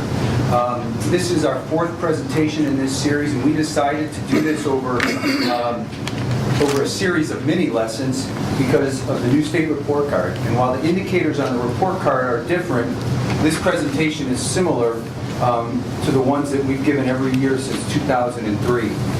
So we did start here with 4 presentations, a district overview, building level presentations, and tonight is our culmination of our annual report on academic achievement. Again, our first presentation focused on a district overall report card grade, and we started by reviewing that state report card data from a district perspective, standards met, and then various performance measures that are part of the new report card system. Our second and third series focused on the building level data, and we showed the state report card data by building, and we also addressed the fact that in each of our buildings we have developed specific plans to address areas where there are deficiencies. Before I turn this presentation over to Jack to talk specifically about the annual report of academic achievement, I want to take a moment and point out some important facts about our annual efforts for continuous improvement. As this slide indicates, we have combined, our Olentangy Continuous Improvement Plan has 247 academic indicators on our Continuous Improvement Plan. 161 of those are required by the state report card. We measure a broader scope and use multiple measures beyond what is required. This is my 11th year in the district, and we have long had this type of belief and approach, which I would call an unwavering commitment to continuous improvement. It was established by past boards of education and administrative teams, endorsed by this board, and it permeates our professional culture, our parent culture, and most importantly, our student culture. As we look at those academic indicators, we carefully examine them. We celebrate where our students and staff have achieved excellence, and we hold ourselves accountable for where they have not. We create continuous improvement and action plans for the buildings and the district and monitor them, each of them, down to the individual student level. We look for trends that may be indicative of systemic problems in a particular area and develop programmatic changes for improvement. To our critics, who falsely claim that we set a low bar, hide our flaws, and simply cheerlead our accomplishments, this is not true. Our goal as an academic team is to get A's in every area in the state report card, in every building, in addition to meeting the extra indicators that are established by this Board of Education above and beyond the minimum set by the state. This is not a new standard, and as we have long known the expectations of this is not a new standard, as we have long known the expectations of this community, and it is those expectations that have driven us to where we are today. Our staff is committed to facilitating maximum learning for every student because it's what our community expects, and more importantly, it's what our students deserve. So at this time, I'm going to turn this over to Jack so he can talk specifically about our individual benchmarks on the report card. Thank you. Good evening. So as you can see up there, this has taken 4 nights, 4 board meetings for a reason. 161 state report card indicators that we've looked at each of those grades over the last 3 weeks. The CIP covers those grades and more, and that's what we're going to walk through tonight. I will remind you that this is data from the 2012-13 school year. At the beginning of this school year, the end of summer, I believe it was beginning at your board retreat, we set the CIP benchmarks for this academic year. So this data is reporting on the goals we set for last year, so there are some changes between last year and this year, so it's not too confused. The first benchmark on our continuous improvement plan is to achieve at or above projected performance levels in all of the areas where we calculate projections. We met that indicator. 11 of 19 subjects increased over the previous year or maintained 8%. Again, the board sets those indicator criteria for all of the benchmarks, and that's how we determine if they're met or not, and that's what the report provides. Quickly, what is a projection? What is benchmark 1 all about? In-house statistician Dr. Ian Way calculates projections for students wherever possible, and those projections are used to generate watch lists for intervention and enrichment services, also for monitoring of continuous improvement of buildings and grade levels. This here is an example of how he calculates projections for 8th grade OAA scores. So every student in the 8th grade gets a reading projection based on their past performance on all of these tests. So this is a highly technical process that we go through to calculate these projections, just like the Fallon survey, the 95th confidence interval. Ian is the statistician. Here are the correlations, so how accurate we are.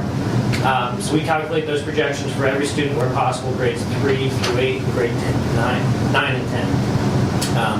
So that's what benchmark 1 is all about. I might add, just not to interrupt, but yeah, absolutely. That addresses the question I believe, Mr. White, you asked at the last meeting as to whether we're identifying and providing any type of intervention. And again, we've been doing that for approximately 10 years. Okay.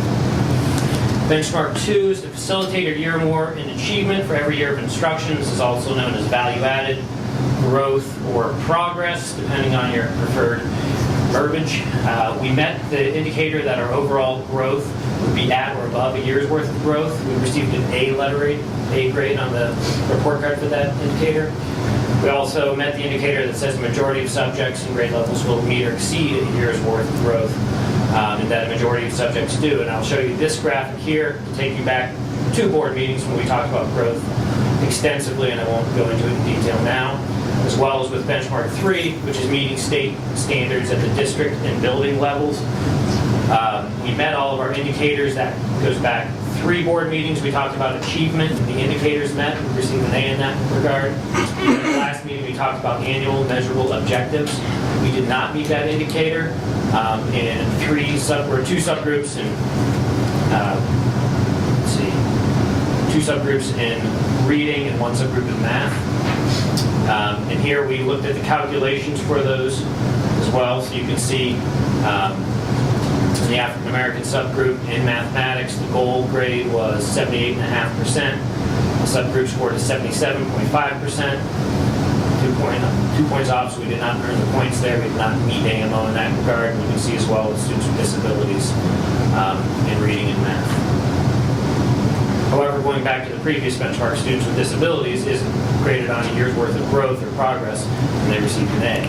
So again, that's why it's important to look at all available pieces of data. Also, an indicator in benchmark 3 is our state performance index. The goal set for last year was a 106.5. The goal, or the PI, increased to 107.5. And you can see the historical trend over the past 5 years from a 105.1 to where we are now with a 107.5.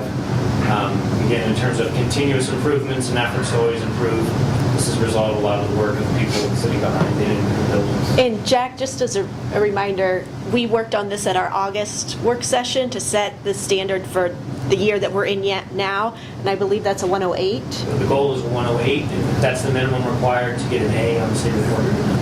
So again, the 4 of us that were at the work session in August, we established we're always going to increase that rigor. So 108 is the target goal. Benchmark 4 is to be at the top of the state and the nation. A couple indicators here. 1, we say that we will surpass the advanced and accelerated percentages of our similar district group in a majority of subjects and grade levels. So again, the state calculates a similar district comparison group each year. The 20 school districts in Ohio that are most like Olentangy statistically in terms of the makeup of the community.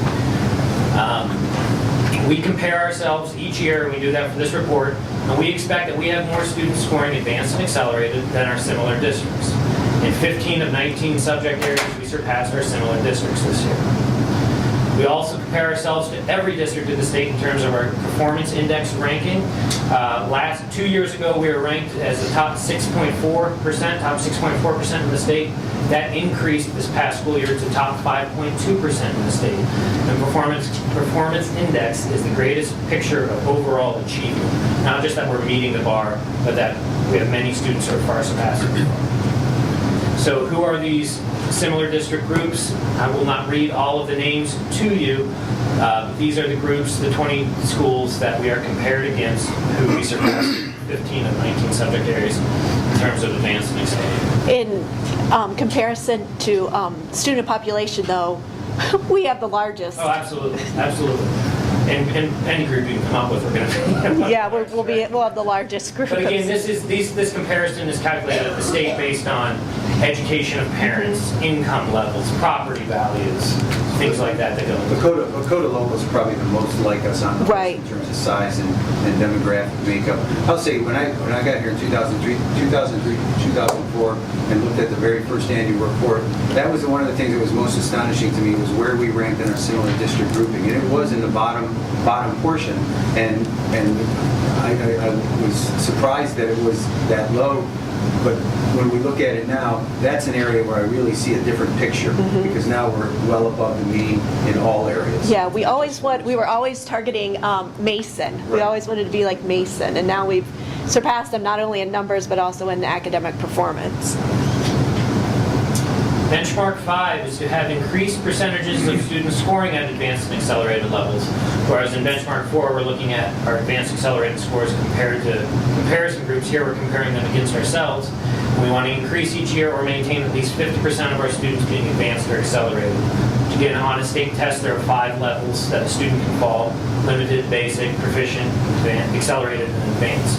And in 18 of 19 subjects, we increased from the previous year or maintained our 50% floor for advanced and accelerated scores. Another indicator is to increase or maintain at least 50% of juniors and seniors participating in AP courses. AP courses are great college prep courses. They actually award college credit. They're our most rigorous courses at the high school level, as we've talked about. That's why they're weighted, back to the earlier discussion. And we've increased the number of students taking the AP, taking at least one AP test from 67.5% to 68.9%. So that's of all of our juniors and seniors, almost 69% of them take at least one AP course. The next indicator reads that we will increase or maintain at least 75% of juniors and seniors earning a score of 3 or higher on AP exams. So not only do they take the course, but are they scoring at least 3 or higher or getting themselves some college credit? That percentage increased from 80.8% to 81.2% last school year. Here's a list of all of our advanced placement offerings that we offer in all 3 high schools. So when we talk about what courses are these students taking and earning college credit in, these are those weighted courses again that we talked about earlier. That you can just take a look.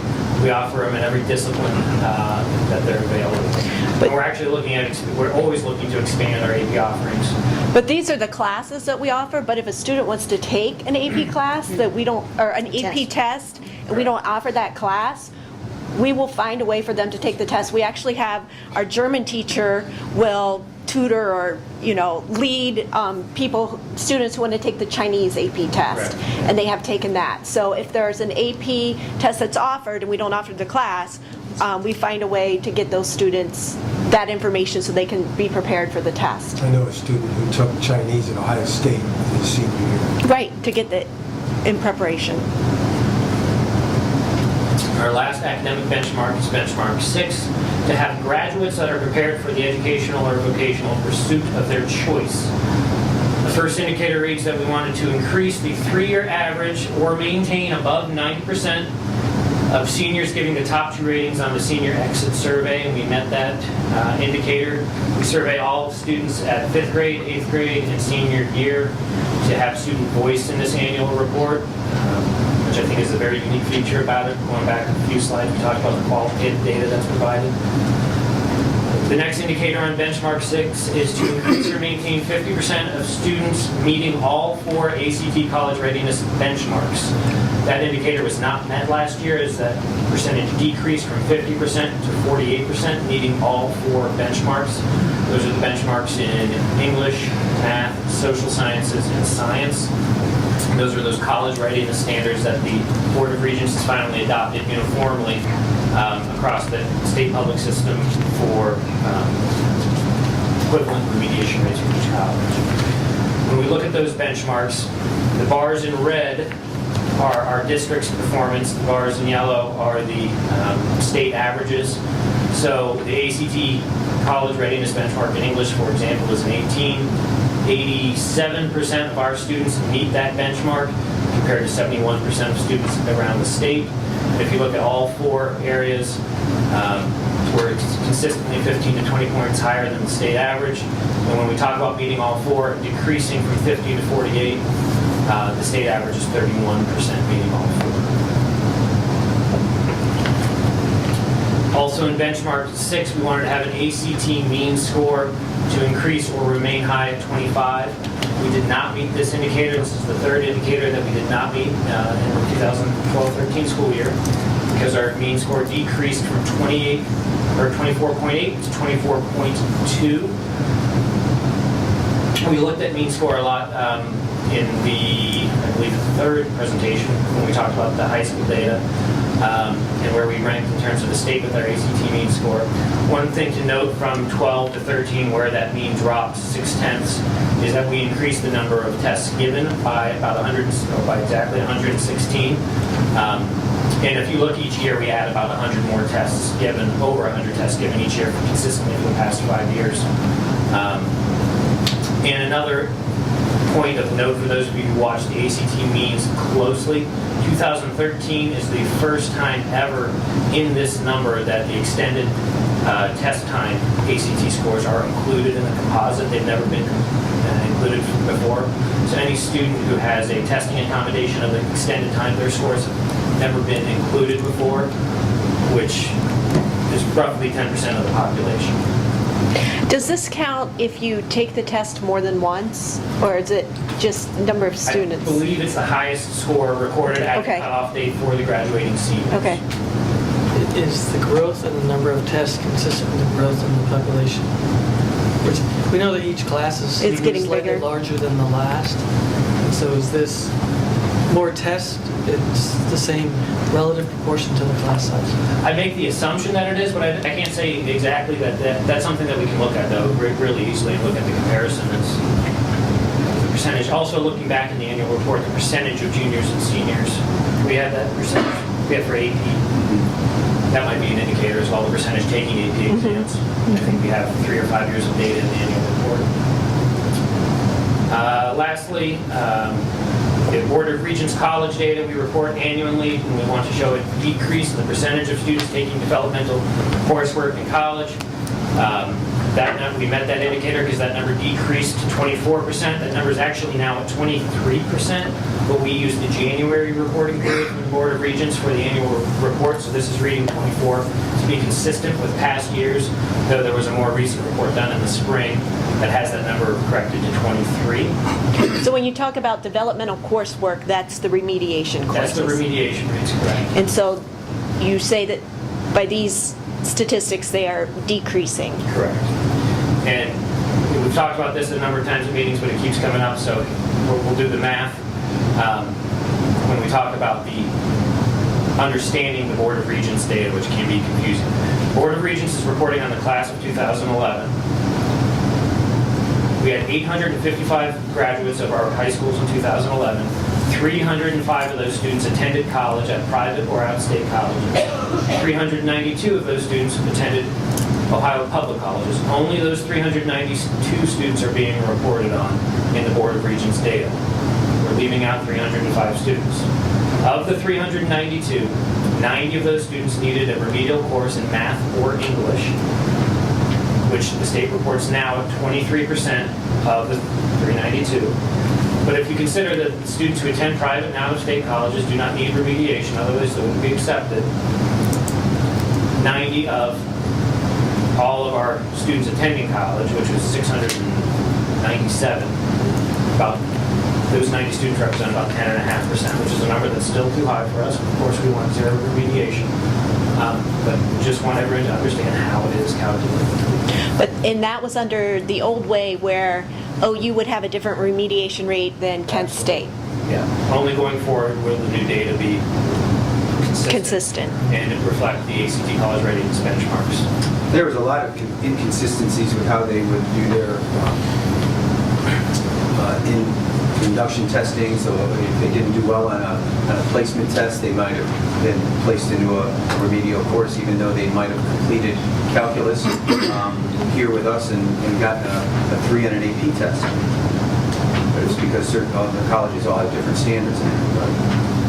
So again, graduates prepared for an educational or vocational pursuit of their choice.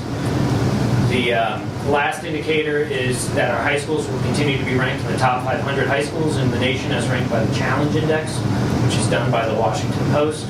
And all 3 high schools were ranked in the top 500 in the nation as ranked by the Challenge Index, which looks at preparedness for college and beyond in terms of offering a rigorous, challenging curriculum and getting results. And when you look at how our 3 high schools stack up on that Challenge Index of the Washington Post and the Newsweek rankings for 2013 and the U.S. News and World Report, you see where our rankings are compared to other districts in central Ohio. Top 11 at the worst. What can we do to add an indicator that includes parent surveys, like on the teachers, the facilities, and administration? The board added that indicator at the work session this summer. No, I mean for Benchmark. each individual, for all of their kids. It'd be like do it twice a year maybe, for the children that are in the classrooms. Well, in terms of how to add an indicator, the board would do that at a work session, and the CIP is adopted annually, and then we measure whatever the board adopts. As far as doing that survey, we'd have to talk a little bit more about logistics of how that would work, exactly what you're... So Jack's right. So the opportunity to make changes to the CIP was at the board retreat. And so the next opportunity to make changes, Adam, will be at the next board retreat. We've already reviewed, debated, and passed the CIP. And so the next cycle to make opportunities to change that's at the next board retreat. Okay. Are there any other questions? No, I just want to point out, it was a great report over the 4 meetings. I am really glad you broke that down into 4. A lot of data, very well explained. I really appreciate how you approached it. Thank you. And the copy of the annual report that we provided you is still in draft status. It has to go to all of the principals for them to review. So if you find any spelling errors or anything like that, forgive us, and we'll give you a final copy once we've completed the process with the expedited to be ready for you. So now, we're working on the new CIP. You take the data from this CIP, the buildings put together their own CIPs, and we get down to the student level as how we can help the students improve year over year. Each school building has already created their CIP, their continuous improvement plan for the year. Mark and I have met with each building principal, and in many cases their leadership teams, to review their CIPs. Those are posted on the websites of each school building. And each building has also already submitted a intervention plan for using funds to meet the needs of students on their watch lists who are not on track for where we would expect. So those Those saying... would be individual students. Right, Individual students. yes. that need intervention. Correct. So those saying that there's not a plan, there are plans. Many plans. In fact, that's about what you do every day. Is that not correct, Mr. Fetty? And we reviewed that process at the first of these 4 meetings as well. Yes. Shared our plan to get all A's and R's there. And you do a great job of it, too. Thank you very much. Thank you. Thank very you. much.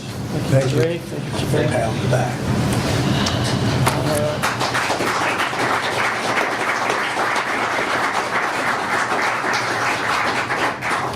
Spoil them with Last discussion item is the second reading of the 5-year forecast. Any comments, Mr. Green? I don't think it's be exciting as all this other stuff we have out there. Of course, usually everybody steals my thunder here, but I did on October the 10th, I believe, meeting a first reading and a formal presentation on the 5-year forecast. From that presentation at the first board meeting in October, nothing has changed with that. So that is the one we are asking you to approve this evening. I just want to point out a few high points to remember, and then if anybody has any questions, we can go over that. As far as the revenue side, there is some state foundation increases, albeit very small, that were limited by growth. We have 6.25% increase in 14 and a 10.5% cap increase in FY15. I've talked about the cap hit before. It's close to $29 million if the funding formula was fully funded as it was intended. Some risk points going forward. This forecast, there's 3 state budgets that affect the forecast. I mentioned 14 and 15. We have assumptions going forward. They're about 5% increases for the next 3 years going out. We will continue to have dialogue with our legislators to recognize us as we've said before, as an outlier due to our tremendous growth, where they will recognize they haven't kept up with our growth as far as the state funding formula has gone. Just a fun fact that I've thrown out last time, we get only $335. This is from FY12 CUP data, $335 per pupil. The state average is a little over $3,000. And one other stat that I brought up last time is from FY12 data. Essentially, every dollar that our residents' income tax that they pay to the state of Ohio, 4 cents comes back to the district, as compared with, let's take a district from Central Ohio, Hamilton, southeast side of Columbus. For every dollar their residents pay, $2.91 comes back. So just some high point on the revenue side. On the expenditure side, I just want to point out some risk assessments going forward. No new buildings are included in this forecast. Can you say that again? Sure. Louder this time, once more with feeling. Yes, there's no new buildings in this forecast planned in here. We do have current negotiated agreement goes through 2015, so you have an effective negotiated agreement after that. And of course, enrollment projections. As you know, a lot of our staffing is guided by our enrollment projections as far as future staffing that we add. We try to believe it is on 15.5, I believe, is the ratio from the CIP. And we try to meet that or above as far as pupil-teacher ratio. And I say pupil-teacher ratio, that is all teachers, which would include guidance counselors, OTs, PTs, intervention specialists, not just the classroom instructional teachers. Our ratios currently this year are 15.92, hover around 16, around 16, 16.07 and 16.02, down to 15.97 in FY 2018. What does that mean? I mean, really, honestly, that is, if you look back to October of 10, just to give you some data, how we've by really increasing those per pupil, but yet getting the results that we want academically. If we would have kept at the same ratios that was from the October 2010 forecast, we'd have approximately 122 more staff than we currently do now. So, and this was projected for FY15, which would have been the last year of that forecast. Of that forecast. So, you see some significant savings by pushing that pupil-teacher ratio up. And 16 is about the state average. That's what I saw, I believe, over the weekend in the newspaper. I can't answer that. Other than that, I think that's another thing we have to keep an eye on too is Affordable Care Act, or as some people refer to as Obamacare, that will still continue to impact our insurance renewals going forward unless something significant happens in the next couple of years. What percentage would that account for, you think, with the 53% increase in retirement insurance benefits? For this year, 14 to 18? Yeah, for this year alone, Adam, our renewal is, like I said, at the last meeting, we haven't finalized rates. We're still negotiating with our carrier, Medical Mutual. Approximately of the increase they have planned, 4% is due to Affordable Care Act this year, with the requirements of that, of which we also, our increase is approximately 15.7% this year. The other point is what they refer to as trend. Trend meaning that's their in the medical world is their inflation that they see going out. We have projected beyond this forecast to the end of it, fiscal year 18, keeping along those lines of 12 to 13%. But one of the risk points mentioned is we do have another negotiations. Our current medical plan is subject to negotiations, so that's all I can say on that. So it's the Affordable Care Act impact is called out specifically in the footnotes to the 5-year forecast that was provided to the board on October 10th. So in 2014, it's $347,000. 2015, it's $662,000. So over a 2-year period, it's about $1 million in increased cost due to the Affordable Care Act, which again was provided to the board on October 10th. is fully disclosed in the footnotes to the 5-year forecast. And to remind the board too, we will be looking at next spring, summer, doing an RFP for our insurance carriers to there again, hopefully positively impact those our rates, insurance rates. How often do we, I know we've done it a couple times, how often do we do that from an insurance perspective every time their contract comes up, or how often do we put that RFP out? I think the last one was October, not October, but 2010 or 11, I believe was the last one. Yeah, When we researched it in 10, and then I think we switched in 11. That's what we're doing again. Okay. And the reason I had you repeat that there are no new buildings in this 5-year forecast, there were 2 reasons. One, whenever you open a new building, you have new operating expenses, which would have been shown in this 5-year forecast. And so there are no new operating expenses because of new buildings, so they're not in this forecast.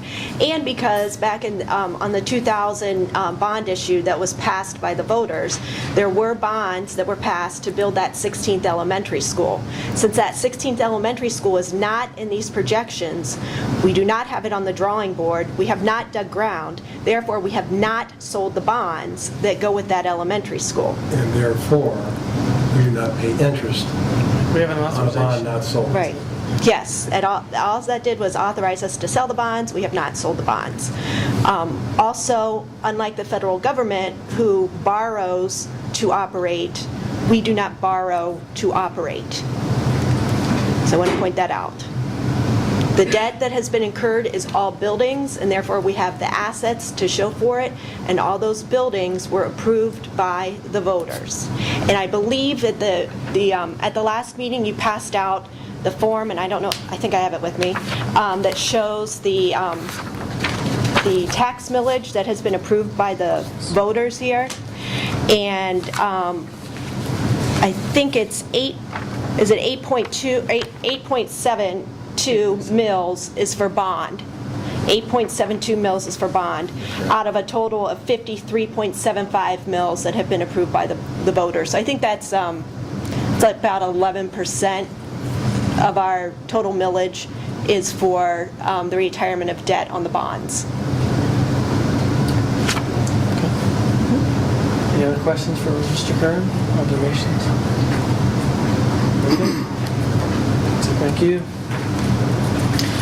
Okay, next session is the public participation session number 2 regarding action items. And I'll remind folks, we try to keep this to 30 minutes, 5 minutes per speaker. Don't feel obligated to use all 5 if you don't have 5 minutes of material. There's 8, if I counted correct, 8 or 9 requests to speak. So if everyone goes 5, we're not going to get to everybody. So we need a few to come in under so we can get to everybody. Okay? So I will call up Mr. Donald Smith first regarding Olentangy turf. Good evening, I'm Donald Smith, and 1427 Newco Avenue, the center, obviously. And I'm here on behalf of Olentangy Turf as president of Music Boosters for Olentangy Orange High School. And just a few months ago, it seems like, stood up here and support and asked, for your support for our turf, and promised that if we had it, we would have a band festival, which I think some of you were able to attend. And it turned out to be absolutely a phenomenal event that would not have been possible without the turf. I know that because it was just, it rained all day for Saturday. And we had a soccer game at 11 that morning. At 11 that morning, we had a football game that night, and we were able to do the Olentangy, the OYAA football games on Sunday. I won't use the exact numbers, but I will say that our concession revenue that supports the performing arts at Orange is double year to date from July 1st, 2012 through October 21st, 2012. You can take July 1st, 2013 through October 21st, 2013. Our concession revenue is double. We've had 39 more events in that stadium during that same time frame, which has benefited not only the performing arts, but the athletic boosters, and it's benefited the community. I think anybody who attended the festival would know that it benefited the entire community. And it was our first annual. There will be more. And we're excited about that. And wanted to just take the opportunity to thank the board for your support and your faith and trust in us as a school, as a community, when we were the first school to have approval for the turf. And all the things that we said, I don't want to steal their thunder either, but all the things that were said about the benefits of turf, they've proven to be true, and we appreciate your support. Thank you. Great, thank you.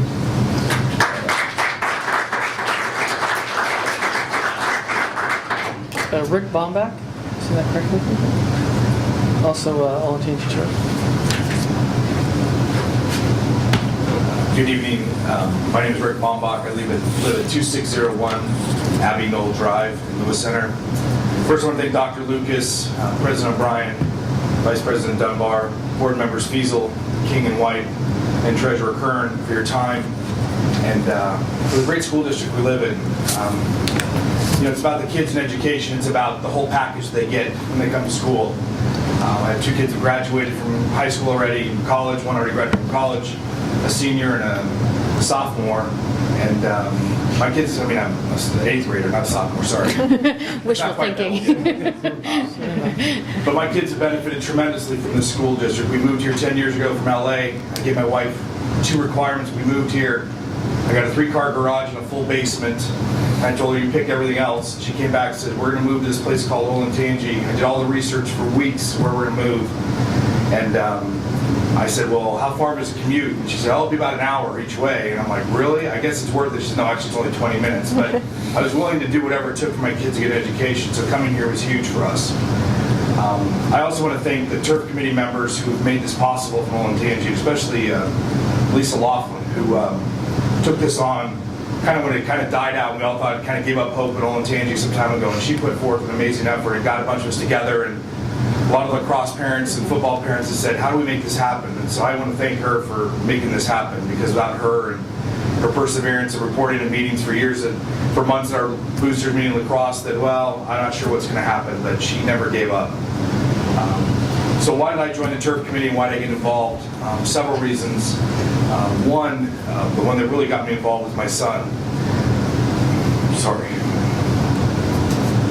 So just over a year ago, my son Josh is a senior,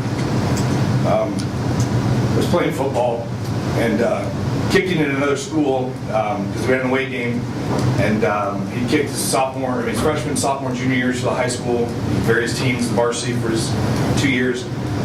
Well, he was going to kick, and he planted his foot in what they call grass, which is really mud. And when he planted his foot, his left foot slid forward, and his right foot came behind and tried to kick the ball, and he did. But unfortunately, basically tore everything you can tear in your hip, from his groin to his hip flexor, to the cartilage in his hip, to his labrum in his hip. A year later, and $150,000 later, after surgeries, rehabilitation, everything, he just started running again 2 weeks ago. So what does that have to do with turf? He's kicked hundreds of times over the years, almost probably thousands with all the practices. And he said to me, Dad, I'd never slipped once on turf ever, no matter what the weather was. On grass, I always worried what would happen, and sure enough, it did happen. So turf, does that solve all the injuries? No. Kids will still get hurt, unfortunately. Things will happen, whether it's grass or turf. But for me and my son, and for the kids that come forward, I want them to be able to play on the surface that they can run and not worry about, is there a pothole? Am I going to slip on the mud? Is there a divot here? Is there a divot there? The practice fields these kids practice on, some of them are terrible. And luckily, they'll now be able to practice on turf, whether it's football, lacrosse, girls, boys, field hockey, what have you. They will practice on a reliable surface, day, night. I'm sure some of the coaches, Coach Peterson, will love to have them out there running and, as early as possible, even if there's snow.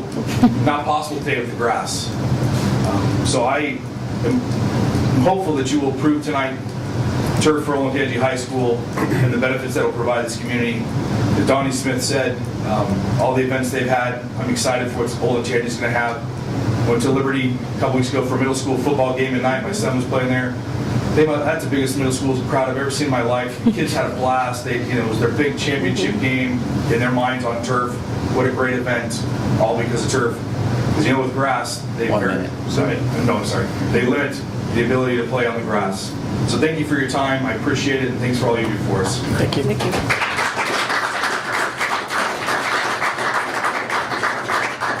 Mark Solis. Good evening. Head football coach at Olentangy High School. I'm a Northeast Ohio transplant. Weather up there is just a tad different than down here. And I've been fortunate enough to be around. I've seen a lot. And it's an absolute privilege. I can't say that loud enough to be affiliated with such a great community and being involved in what we're doing at Olentangy High School. And with that being said, the benefits it's out there. I mean, I have data here to show you the injuries and the actual reduction in injuries with turf. The bottom line is, our young men and women at our high school deserve something like this. And across the board, whether it's athletics, whether it's music, it's just a win-win for everybody. And so I just want to ask for your support. I want to thank you for letting me be part of this great community in this district. And we're doing some great things. And I just think that at the end of the day, it's about our kids. Our kids deserve something like this. They deserve it. And so we just ask for your support. I can leave these on the corner if you'd like to. We've got plenty of data here to show you as well. Thank you. Thank you. Thank you. Thank you.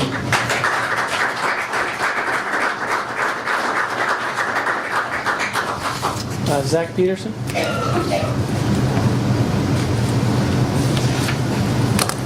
are we doing? Good. Zach Peterson, I'm the head boys lacrosse coach at Olentangy High School. I was thinking about speaking tonight, and I thought about, I'm a teacher at Orange Middle School as well. I teach Spanish. And I hear about the CIP all the time. And I think about what's best for our students, what's best for our kids. And I came from Dublin, Jerome, where they have had turf for close to 10 years. They actually are just putting in their second installation of turf.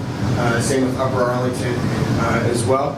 I coached for 6 years there, soccer and lacrosse. That's 12 seasons playing on turf. I can't tell you the amount of benefits it has, especially for the lacrosse program in February. February weather in Ohio, as Coach Solis hit on, is anything but awesome. And so having the opportunity to play on a flat, dry, consistent surface is a huge advantage. I brought up a couple numbers here. We have 16 games on our schedule this spring. 14 of our 16 opponents will be playing on turf.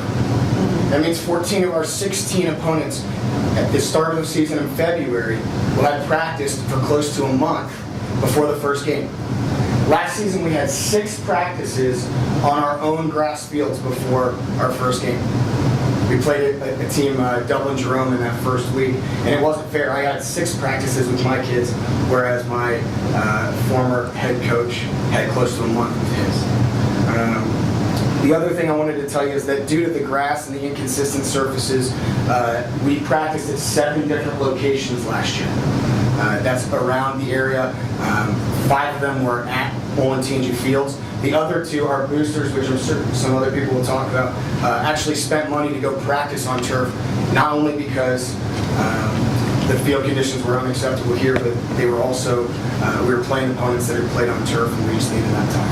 So I appreciate all the effort that people have put in on top of their full-time jobs. Parents, can't thank you enough. You guys, obviously, I can't thank you enough either, so thanks for your time. Thank you.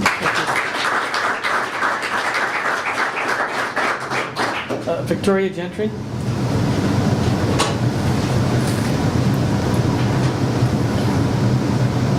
have to excuse me, my daughter drained my laptop battery. My name is Victoria Gentry, and 629 First Street.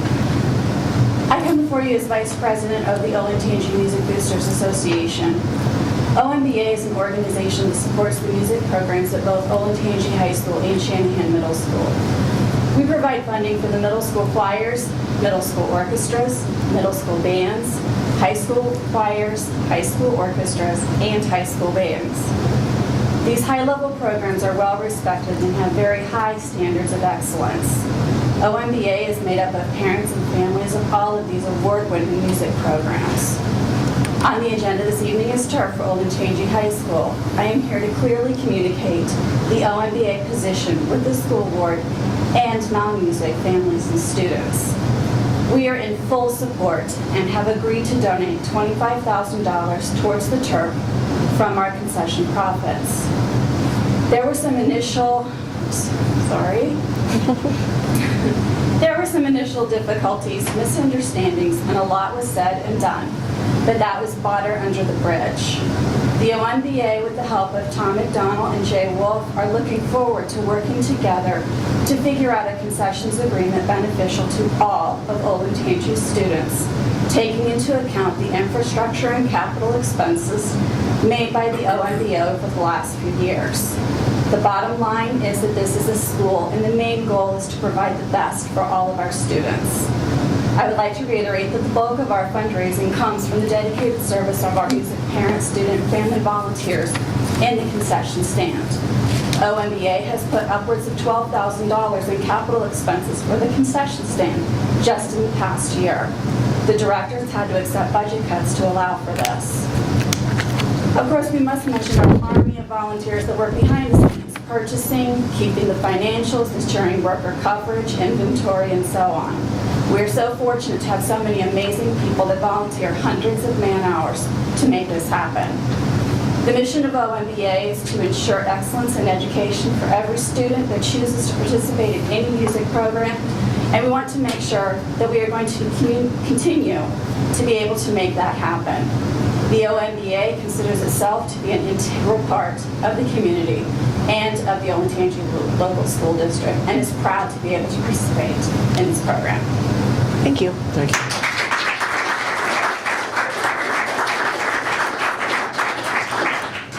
Rhonda Hoffman.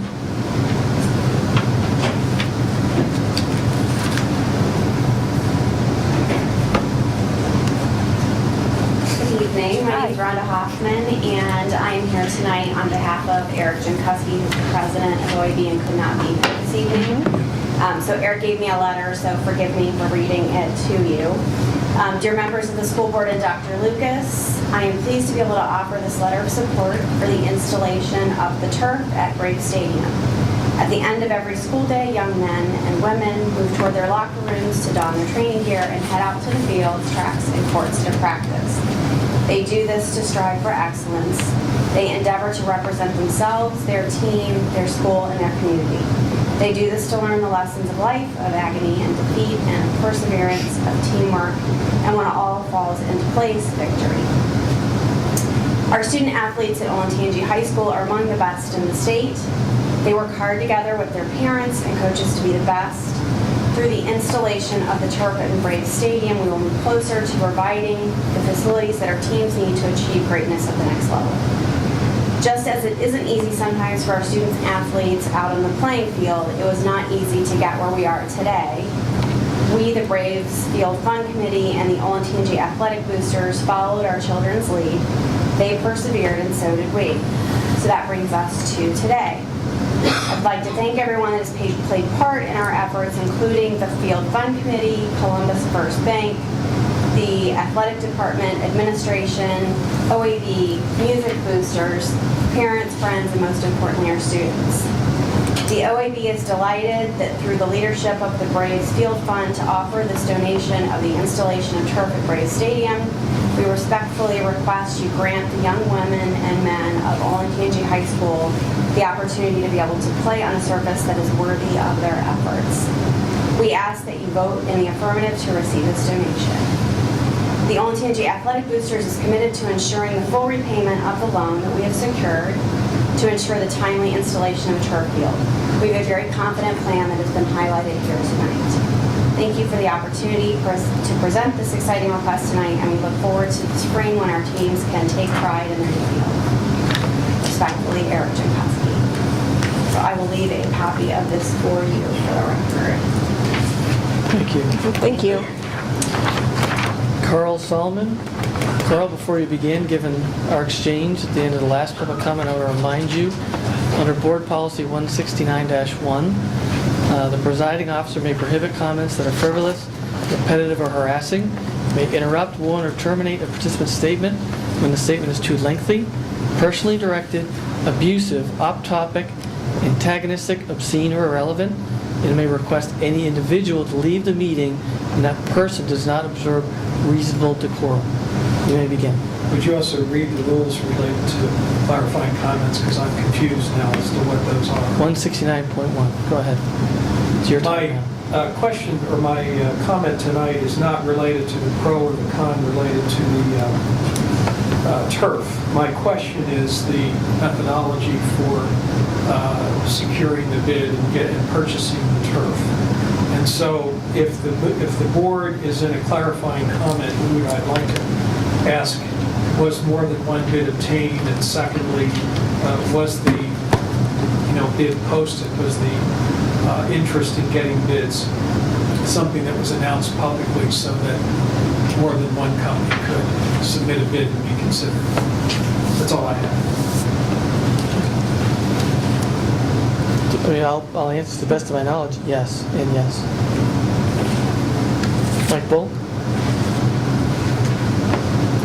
Mike Bull, 5973 Highland Hills Drive. I'm just here to give you a quick update on Orange Turf Project. And to Dr. Lucas's point, I didn't wear these glasses when the project began, however many years ago that was. So anyway, I'm just here to thank the folks that supported us, Dr. Lucas, Mr. Rave, Mr. Gordon, Mr. Fuller, who did a heck of an awful lot of work with the development committee, and of course the board members who voted in favor of our turf project, Mr. King, Ms. Dunbar, Mr. O'Brien, and Ms. Fiesel. Thank you very much. 6 months ago, you guys approved our project.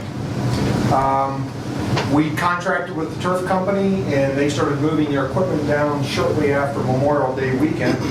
22 days later, they were finished, which surprised us, to be perfectly honest, but we had great weather. They did a wonderful job. They did more than we asked them to do, and they were way ahead of schedule. So actually, kids got on the turf shortly after the 4th of July weekend, so we thought that was wonderful. As we had predicted, field usage has increased significantly since the turf went in. I see Mr. Betts in the background. I think he can attest that there's somebody on the field virtually every day. And I think you've heard some of the stories already about OYAA. I'll tell you, the first use of the field was the girls' soccer team had a soccer camp for young girls.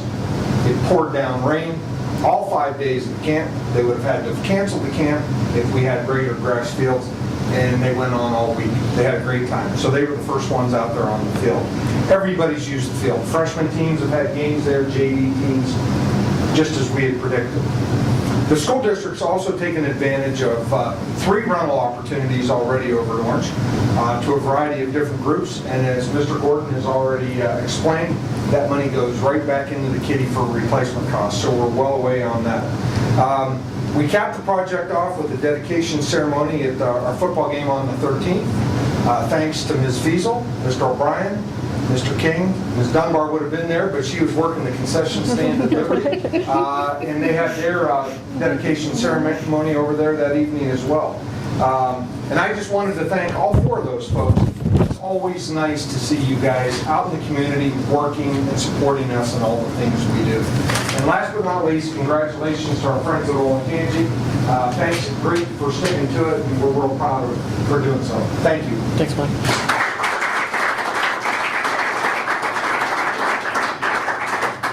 Roger Bartz.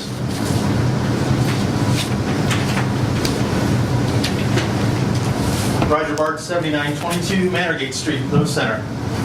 I'm here tonight as the president of the Olentangy Orange Athletic Boosters, and I wanted to give the board a little bit of update about what we're doing at OAB.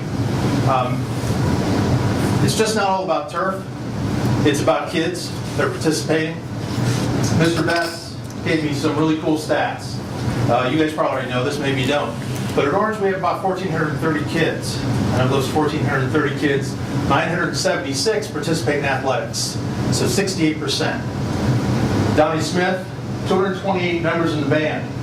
Another nearly 600 kids do co-curricular at Orange. The point is, we are a collaborative organization. Don and I work together a lot.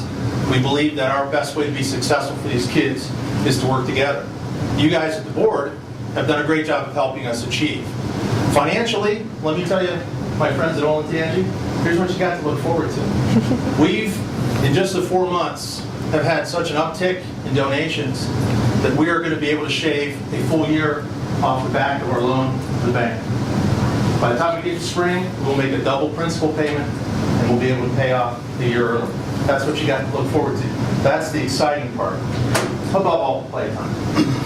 But what I really would also like to share with you too is just at Orange, we believe that the work that was put in to turf by the Friends of Liberty and now the Friends of Olentangy to present to this district 3 privately funded turf fields for everyone to use is just an amazing accomplishment. Now, I got a little bit of Braves in me. Alec went to Olentangy as a freshman and sophomore. I'm going to miss that tremendously. Coach, welcome. You got big shoes to fill, but I think you're going to do great.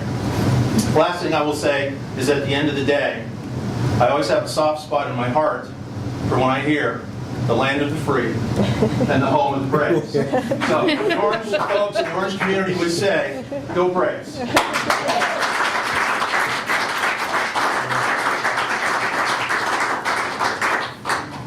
Okay, that concludes public participation. I'll introduce the next board action item, or the only board action item. It's to approve the MOU with Delaware Area Career Center regarding appointees to the DACC. Julie covered this At our last meeting. quite adequately in the last board committee update. So if there are any questions, seeing none, I'll accept the motion to approve the board action item. So moved. Second. Any discussion? Seeing none, call the roll, please. Mrs. Fiesel, Yes. Mr. King, Yes. Mr. White, Yes. Mrs. Dunbar, Yes. Mr. O'Brien.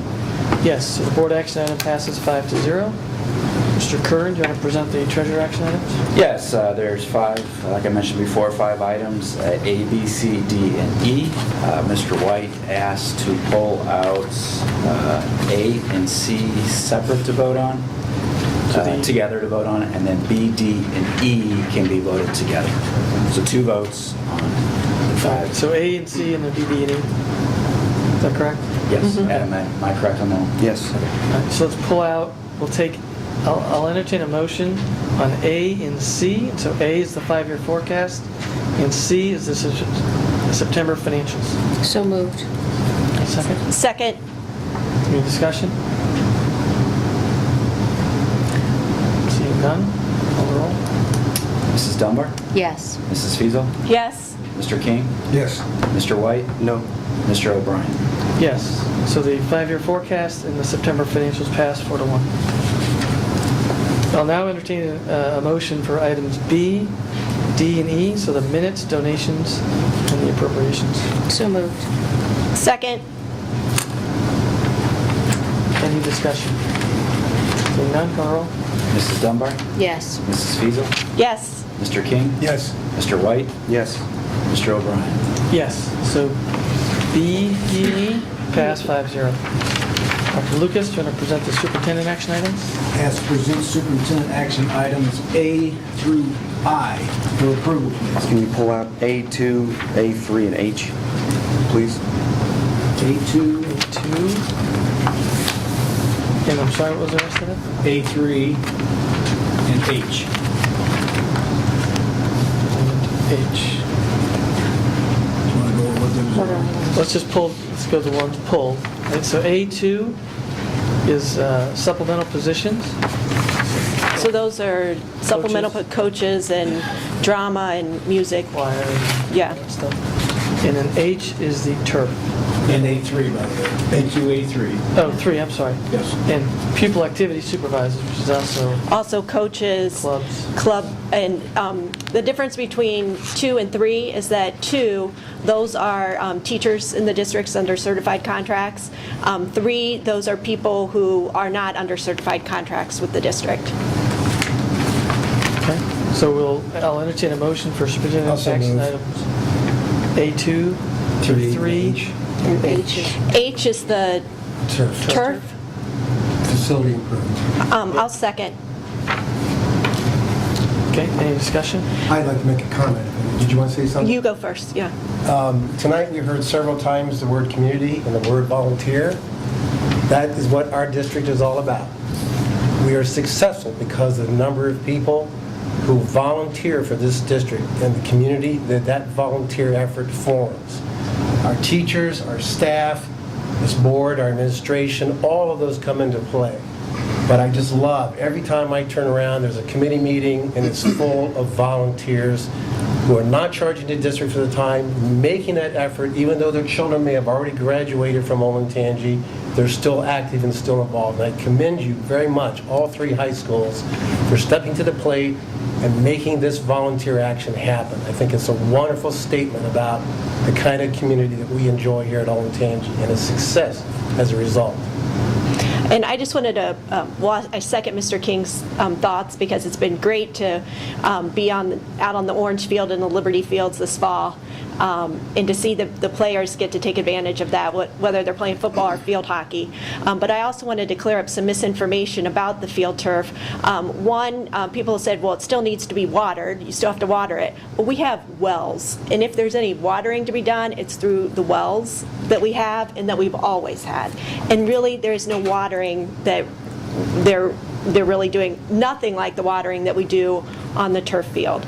And then two is that special equipment needed to be purchased. I attended the Orange Athletic Booster meeting last week, and the boosters actually paid for that equipment that is used to groom the turf field. So I wanted to clear up that misinformation. And if anyone has any other things that they want to clear up, we're all accessible by email. Stop us in the grocery store.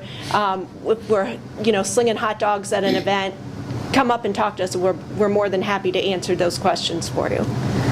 I just want to make a comment on, I went to the band that I mentioned earlier, the band show, and the bass drummer from the Fredericktown Freddies stood on her head while she played the bass drum during one of the songs, and I don't think she would have wanted to do that after the day of rain in mud. And that, to me, seeing the parents there from Ohio University, and the parents from every single one of those bands coming in, and that the stands were filled with people, and to see the kids out there and how proud they were, and I love watching that band. To see how proud, no offense to Liberty, I love watching them too. Now I'm going to get in trouble, but the energy and the excitement that I know couldn't have happened 6 months ago. Mm-hmm. And so I just want to thank the community for your efforts around giving our kids what they deserve. And while we're on discussions, it's kind of a question. Is the reason why we didn't pull item G, the dugouts? It's the same concept about donation. Is there a reason why when the mom came here last week, or the last meeting, she said her kid was passed through the 3rd grade, couldn't read? I don't see any communication about that. You're talking about community and volunteers. I didn't see you say anything to that woman that came here. So it's great you like to hear that, but... I've been attending the dyslexic meetings, and I think Stacy has attended one as well, and so we're very active in that cause. Must not be doing much. Call them out. Okay. Any others? Maybe you can come next time. Maybe I've already talked to the parents. Mm-hmm. Maybe I was the only one that spoke to the parent that was here while you were shaking your head. Probably not. No. Call the vote, please. Call the vote. Mr. King? Yes. Mrs. Fiesel? Yes. Mrs. Dunbar? Yes. Mr. White? No. Mr. O'Brien? Yes. So the items pass 4-1. Now I present superintendent action items A1, 4, 5, 6, 7, B, C, D, E, F, G, and I. So For all the rest, as they say. Everything else? So moved. Second. Discussion? Okay, call the roll, please. Mrs. Dunbar? Yes. Mr. King? Yes. Mrs. Fiesel? Yes. Mr. White? Yes. Mr. O'Brien? Yes. The remaining items pass 5-0. I will now entertain a motion to adjourn. So moved. Second. Any discussion? Thank you. Mrs. Fiesel? Yes. Mr. King? Yes. Mrs. Dunbar? Yes. Mr. White? Yes. Mr. O'Brien? Yes.